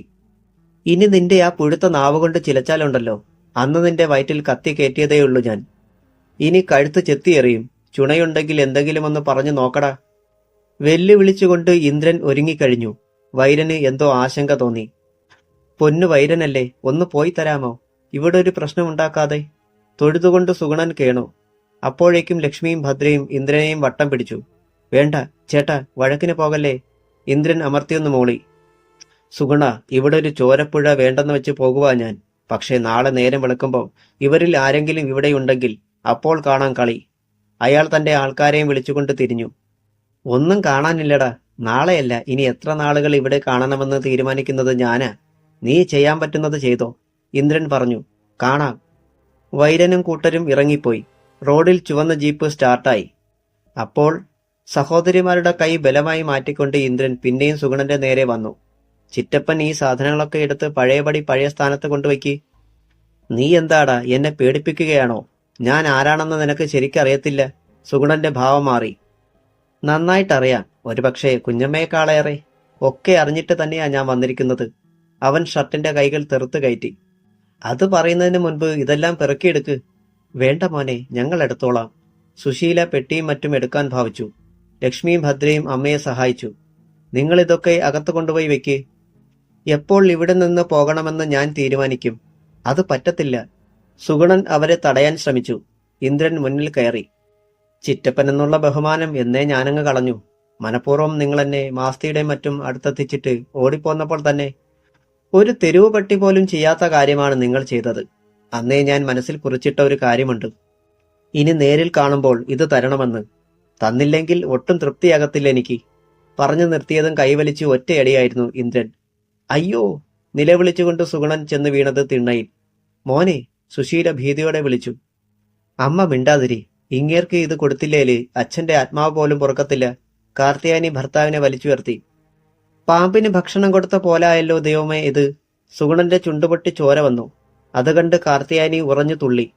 എടാ, നീ തല്ലിയത് ആരെയാണെന്നറിയാമോ? അവർ വീടിന്റെ വാരിക്കിടയിൽ നിന്ന് ഒരു വെട്ടുകത്തി വലിച്ചെടുത്തു. കൊല്ലും നിന്നെ ഞാൻ. ദേ തള്ളെ, ഭർത്താവിനോട് പറഞ്ഞു പഠിച്ചത് എന്നോട് പറഞ്ഞാലുണ്ടല്ലോ, അണയിലെ പല്ല് കാണത്തില്ല. അവൻ വലതു കൈ നീട്ടിക്കാണിച്ചു. കാർത്തിയാനിയുടെ രോഷം ഭർത്താവിനോടായി. നിങ്ങൾക്കിത് തന്നെ വരണം. ഈ അലവലാദികളെ വീട്ടിൽ കയറ്റി താമസിപ്പിക്കരുതെന്ന് 100 വട്ടം പറഞ്ഞതല്ലേ ഞാൻ. സുഗുണൻ തലകുനിച്ചിരിക്കുകയാണ്. മിണ്ടാട്ടമില്ല. തലയ്ക്ക് ഇപ്പോഴും ഒരു പെരുപ്പാണ്. ഇന്ദ്രൻ രേഖയെ നോക്കി. പോയി ഒരു പാത്രം വെള്ളം എടുത്തോട്ട് വാടി, സോപ്പും. എനിക്കെങ്ങും വയ്യ. അവൾ തലവെട്ടിച്ചു. ചി, കൊണ്ടുവാടി. ഭയന്നുപോയി രേഖ. അവൾ വേഗം പോയി വെള്ളവും സോപ്പും എടുത്തുകൊണ്ട് വന്നു. ഇന്ദ്രൻ കൈ കഴുകി. തന്നെയൊക്കെ തല്ലിയാൽ നല്ലവണ്ണം സോപ്പിട്ട് കഴുകിയില്ലേല് പുഴുത്തുപോകും. അരുണ അതിഷ്ടപ്പെട്ട മട്ടിൽ പിൻവാങ്ങി. ഇന്ദ്രൻ അമ്മയെയും പെങ്ങന്മാരെയും കൂട്ടി സുഗുണനെ കടന്ന് അകത്തേക്ക് പോയി. കങ്കാണി കാളിയപ്പന്റെ ക്വാർട്ടേഴ്സിൽ കാത്തിരിക്കുകയായിരുന്നു സോണി. വൈരനും കൂട്ടരും മടങ്ങിച്ചെന്ന് കാര്യം പറഞ്ഞപ്പോൾ അവന്റെ ഞരമ്പുകൾ ഒന്നിച്ച് പിടച്ചു മുറുകി. എങ്കിൽ ഇപ്പോൾ തന്നെ രണ്ടിലൊന്ന് തീരുമാനിച്ചിട്ടു കാര്യം. വരിൻ. അവൻ ചാടി എഴുന്നേറ്റു. പക്ഷേ കാളിയപ്പൻ തടഞ്ഞു. കൊച്ചുമുതലാളി ക്ഷമിക്കണം. ഇവർ പറഞ്ഞു വെച്ച് നോക്കിയാൽ അവൻ ആള് പെശക. ഇത്രയും ദിവസം അവൻ ചത്തുവെന്ന് വിചാരിച്ചിരുന്ന കൊളവള്ളിക്കാരി അവൻ തിരിച്ചു വന്നെന്നറിഞ്ഞാൽ കൂടെ കൂടും. അതുകൊണ്ട് സോണിയുടെ നെറ്റി ചുളിഞ്ഞു. ആ ലക്ഷ്മിയെ ഇവിടെ കൊണ്ടുവരണമെങ്കിൽ നമ്മൾ അല്പം ഒന്ന് ക്ഷമിക്കുന്നതാണ് ബുദ്ധി. സോണി അല്പം ഒന്നയഞ്ഞു. രാത്രിയിൽ ഇന്ദ്രനും അമ്മയും പെങ്ങന്മാരും ഒന്നിച്ചിരുന്ന് ഭക്ഷണം കഴിച്ചു. വളരെ ദിവസത്തിന് ശേഷം അവൻ തിരിച്ചു വന്നതിലുള്ള ആഹ്ലാദം ഉണ്ടായിരുന്നു അവർക്ക്. മോൻ എവിടായിരുന്നു? ഭക്ഷണം കഴിച്ചു കഴിഞ്ഞപ്പോൾ സുശീല തിരക്കി. അതൊക്കെ പിന്നെ പറയാം. അതിനു മുൻപ് ഇവിടുത്തെ കാര്യങ്ങൾ പറ. സുശീലയും ലക്ഷ്മിയും ഒന്നും വിട്ടു പറഞ്ഞില്ലെങ്കിലും കാർത്യായനിയുടെ ദ്രോഹങ്ങളെക്കുറിച്ചും ലക്ഷ്മി തോട്ടത്തിൽ പണിക്ക് പോയതിനെപ്പറ്റിയും പറയാതിരിക്കാൻ ഭദ്രയ്ക്ക് കഴിഞ്ഞില്ല. ടീച്ചറാകാൻ കൊതിച്ച തന്റെ പെങ്ങള് പണിക്ക് പോവുക, ചിറ്റപ്പനും കുഞ്ഞമ്മയും മറ്റും അവളെ നിർബന്ധിക്കുക. ഇന്ദ്രനിരുന്ന് പുകഞ്ഞു. മധുരയിൽ നിന്ന് കച്ചിലോട് കൊണ്ടുവരുന്നതിനിടയിൽ പലതവണ ചെങ്കോട്ടയിലെ ഹോട്ടലിൽ കയറി ശിവജി കാപ്പി കുടിച്ചു. ഹോട്ടലുകാരുമായി നല്ല പരിചയത്തിലായി ഇപ്പോൾ അവൻ. ഒരു ദിവസം തന്റെ ആശയം രഹസ്യമായി അവൻ ഹോട്ടലുടമയെ അറിയിച്ചു. ചേട്ടാ, ഇവിടുന്ന് ഈ കച്ചിയും കെട്ടിപ്പെറുക്കി കേരളത്തിൽ കൊണ്ട് വിറ്റാൽ കിട്ടുന്ന നക്കാപ്പിച്ച കൊണ്ട് ജീവിക്കാൻ പറ്റത്തില്ല. ഇതിന്റെ കൂടെ വേറെന്തെങ്കിലും കൂടി ചെയ്തേ പറ്റൂ. ഹോട്ടലുടമ നെറ്റി ചുളിച്ചു. ശിവജി പറയുന്നത് ഓണക്കാലമാ വരുന്നത്. കേരളത്തിലുള്ളവർക്ക് ഇപ്പോൾ വേണ്ടത് നല്ല ലഹരിയാ, ചാരായമേ. കുറെ കിട്ടിയാൽ ഉപകാരം. അതിനിപ്പോ ഞാനെന്ത് ചെയ്യാനാ? ചായക്കട നടത്തുന്ന എനിക്ക് ചാരായം തരാൻ പറ്റുമോ? അയാൾ കൈ മലർത്തി. പറ്റും.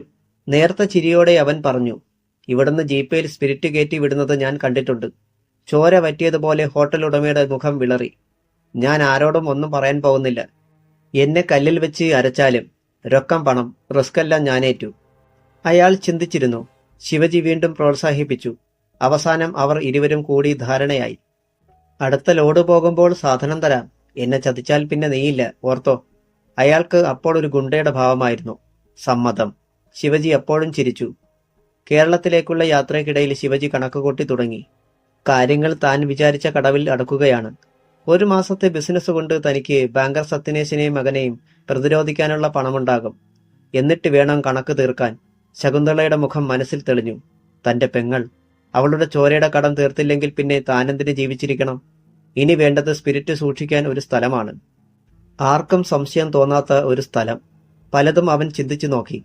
അക്കൂട്ടത്തിൽ യോഹന്നാന്റെ വീടും വന്നു. മേഴ്സി അമ്മാമ എതിർക്കാനിടയില്ല. എങ്കിലും വീടാകുമ്പോൾ റിസ്ക് ആണ്. ആ ലോഡും കച്ചിയും വിൽപ്പന കഴിഞ്ഞു. ഇനി ഒരു ദിവസത്തെ വിശ്രമം. അതിനുശേഷമേ യാത്രയുള്ളൂ. വൈകിട്ട് അവൻ യോഹന്നാന്റെ വീട്ടിലെത്തി.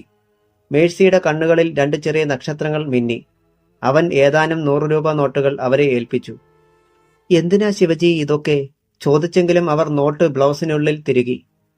ജീവിക്കണമെങ്കിൽ പണം വേണം അമ്മാമേ.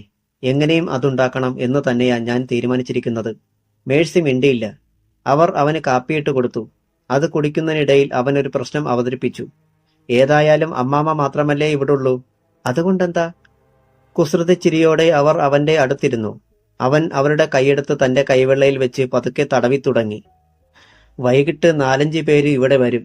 നല്ല കാശുള്ള പാർട്ടിക്കാരാ. അവർക്ക് ചീട്ട് കളിക്കാൻ ഒരു സ്ഥലം വേണം. നമുക്കും അതുകൊണ്ട് പ്രയോജനമുണ്ട്. മേഴ്സി എന്തോ പറയാൻ ഭാവിച്ചു. പക്ഷേ അവൻ അവരെ വലിച്ച് തന്റെ ശരീരത്തിലേക്കിട്ടു. 8 മണിയോടെ മുറ്റത്ത് ഒരു ഓട്ടോ വന്നു നിന്നു. അതിൽ നിന്ന് 4 പേർ ഇറങ്ങി. ശിവജിയും മേഴ്സിയും ചേർന്ന് അവരെ സ്വീകരിച്ചു. അവർക്ക് ചീട്ട് കളിക്കാനായി ഒരു മുറി നൽകുകയും ചെയ്തു. ശിവജി പത്തനാപുരത്തിന് പോയി മടങ്ങിയെത്തി. ഒരു സഞ്ചിയുണ്ടായിരുന്നു കയ്യിൽ. അതിൽ മദ്യക്കുപ്പികളും അനുബന്ധ കാര്യങ്ങളും. സഞ്ചി അവൻ മേഴ്സിയെ ഏൽപ്പിച്ചു. അവർക്ക് ആവശ്യമുള്ളപ്പോൾ എടുത്തു കൊടുക്കണം. സമ്മതിക്കാതെ തരമില്ലായിരുന്നു മേഴ്സിക്ക്. അവർ ചോദിച്ചപ്പോഴൊക്കെ മേഴ്സി മദ്യവുമായി ചെന്നു.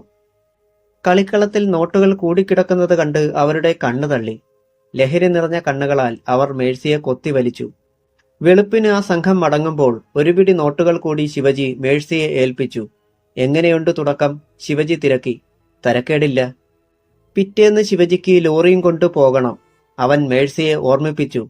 ഞാനിവിടെ ഇല്ലെന്ന് കരുതി പേടിക്കണ്ട, അവര് ഇന്നും വരും. എന്നാലും ശിവജി ഇല്ലാതെ അമ്മാമയ്ക്കെന്താ, പേടിയാണോ? പേടിയൊന്നുമില്ല, പക്ഷേ ഒരു പക്ഷേയുമില്ല. സ്ട്രോങ് അല്ലേ അമ്മാമേ? അവൻ അവരുടെ തോളിൽ തട്ടി. മധുരയ്ക്ക് പുറപ്പെടും മുൻപ് സത്യനേശൻ മുതലാളിയുടെ മകൾ റാണിയെ കാണണം. വിവരങ്ങളറിയാൻ കാത്തിരിക്കുകയായിരിക്കണം അവൾ. സത്യനേശനും വിശ്വനും പുറത്തു പോകാറുള്ള നേരം മനസ്സിലാക്കി അവൻ അവിടെ എത്തി. പ്രതീക്ഷ തെറ്റിയില്ല. അവരിരുവരും അവിടെ ഇല്ലായിരുന്നു. റാണി ഓടിയെത്തി. ഹരിക്ക് എങ്ങനെയുണ്ട്?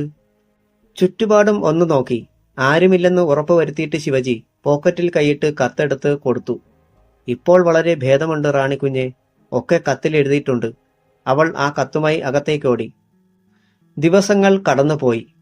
ചെങ്കോട്ടയിൽ നിന്ന് 1000കണക്കിന് ലിറ്റർ സ്പിരിറ്റ് ശിവജിയുടെ കച്ചി ലോറിക്കുള്ളിൽ പത്തനാപുരത്തെത്തി തുടങ്ങി. കച്ചിക്കുള്ളിലായിരുന്നു സ്പിരിറ്റ് കടത്തൽ.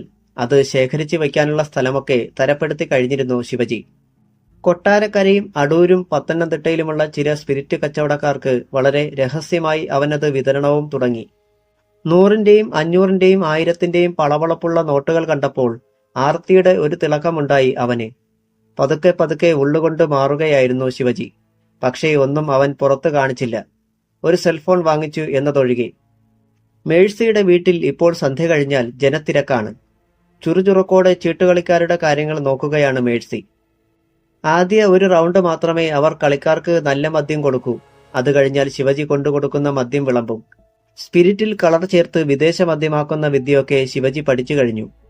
മാത്രമല്ല സത്യനേശന്റെയും വിശ്വന്റെയും പ്രിയ പാത്രമാകാനും അവന് കഴിഞ്ഞിരുന്നു. എങ്കിലും ഇടയ്ക്കിടെ അവർ ഇന്ദ്രന്റെ കാര്യം ഓർമ്മിപ്പിക്കും. അവൻ എനിക്ക് എപ്പോൾ ഫോൺ ചെയ്താലും ആ നിമിഷം ഞാൻ നിങ്ങളെ അറിയിക്കും. ശിവജി ഉറപ്പ് കൊടുക്കും. അപ്പോഴും ശിവജിയിൽ ഒരു സന്ദേഹം ബാക്കി നിൽക്കുകയാണ്. ഇന്ദ്രനോ ലക്ഷ്മിയോ എന്താണ് തന്നെ ഒന്ന് വിളിക്കാത്തത്? ഇന്ദ്രൻ ഓട്ടോ ഡ്രൈവറാകാൻ പോകുന്ന ദിവസമാണിന്ന്. അച്ഛൻ ചെയ്തിരുന്ന അതേ ജോലി. ഇന്ദ്രന്റെ തിരിച്ചുവരവിനെ 2 കൈകളും നീട്ടിയാണ് കൊളവള്ളിക്കാർ സ്വീകരിച്ചിരുന്നത്. അതോടെ അവൻ വീണ്ടും അവരുടെ സൈന്യാധിപനായി. ജംബുവും കൂക്കറും ചാക്കനുമൊക്കെ അവന്റെ ഒപ്പം എന്തിനും തയ്യാറായി അണിനിരന്നു കഴിഞ്ഞു. അതോടെ വൈരനും സംഘത്തിനും കൊളവള്ളിക്ക് മേലുള്ള ആധിപത്യം പതുക്കെ നഷ്ടപ്പെടുകയായിരുന്നു. ഇന്ദ്രൻ സീതാ മൗണ്ടിലെത്തി.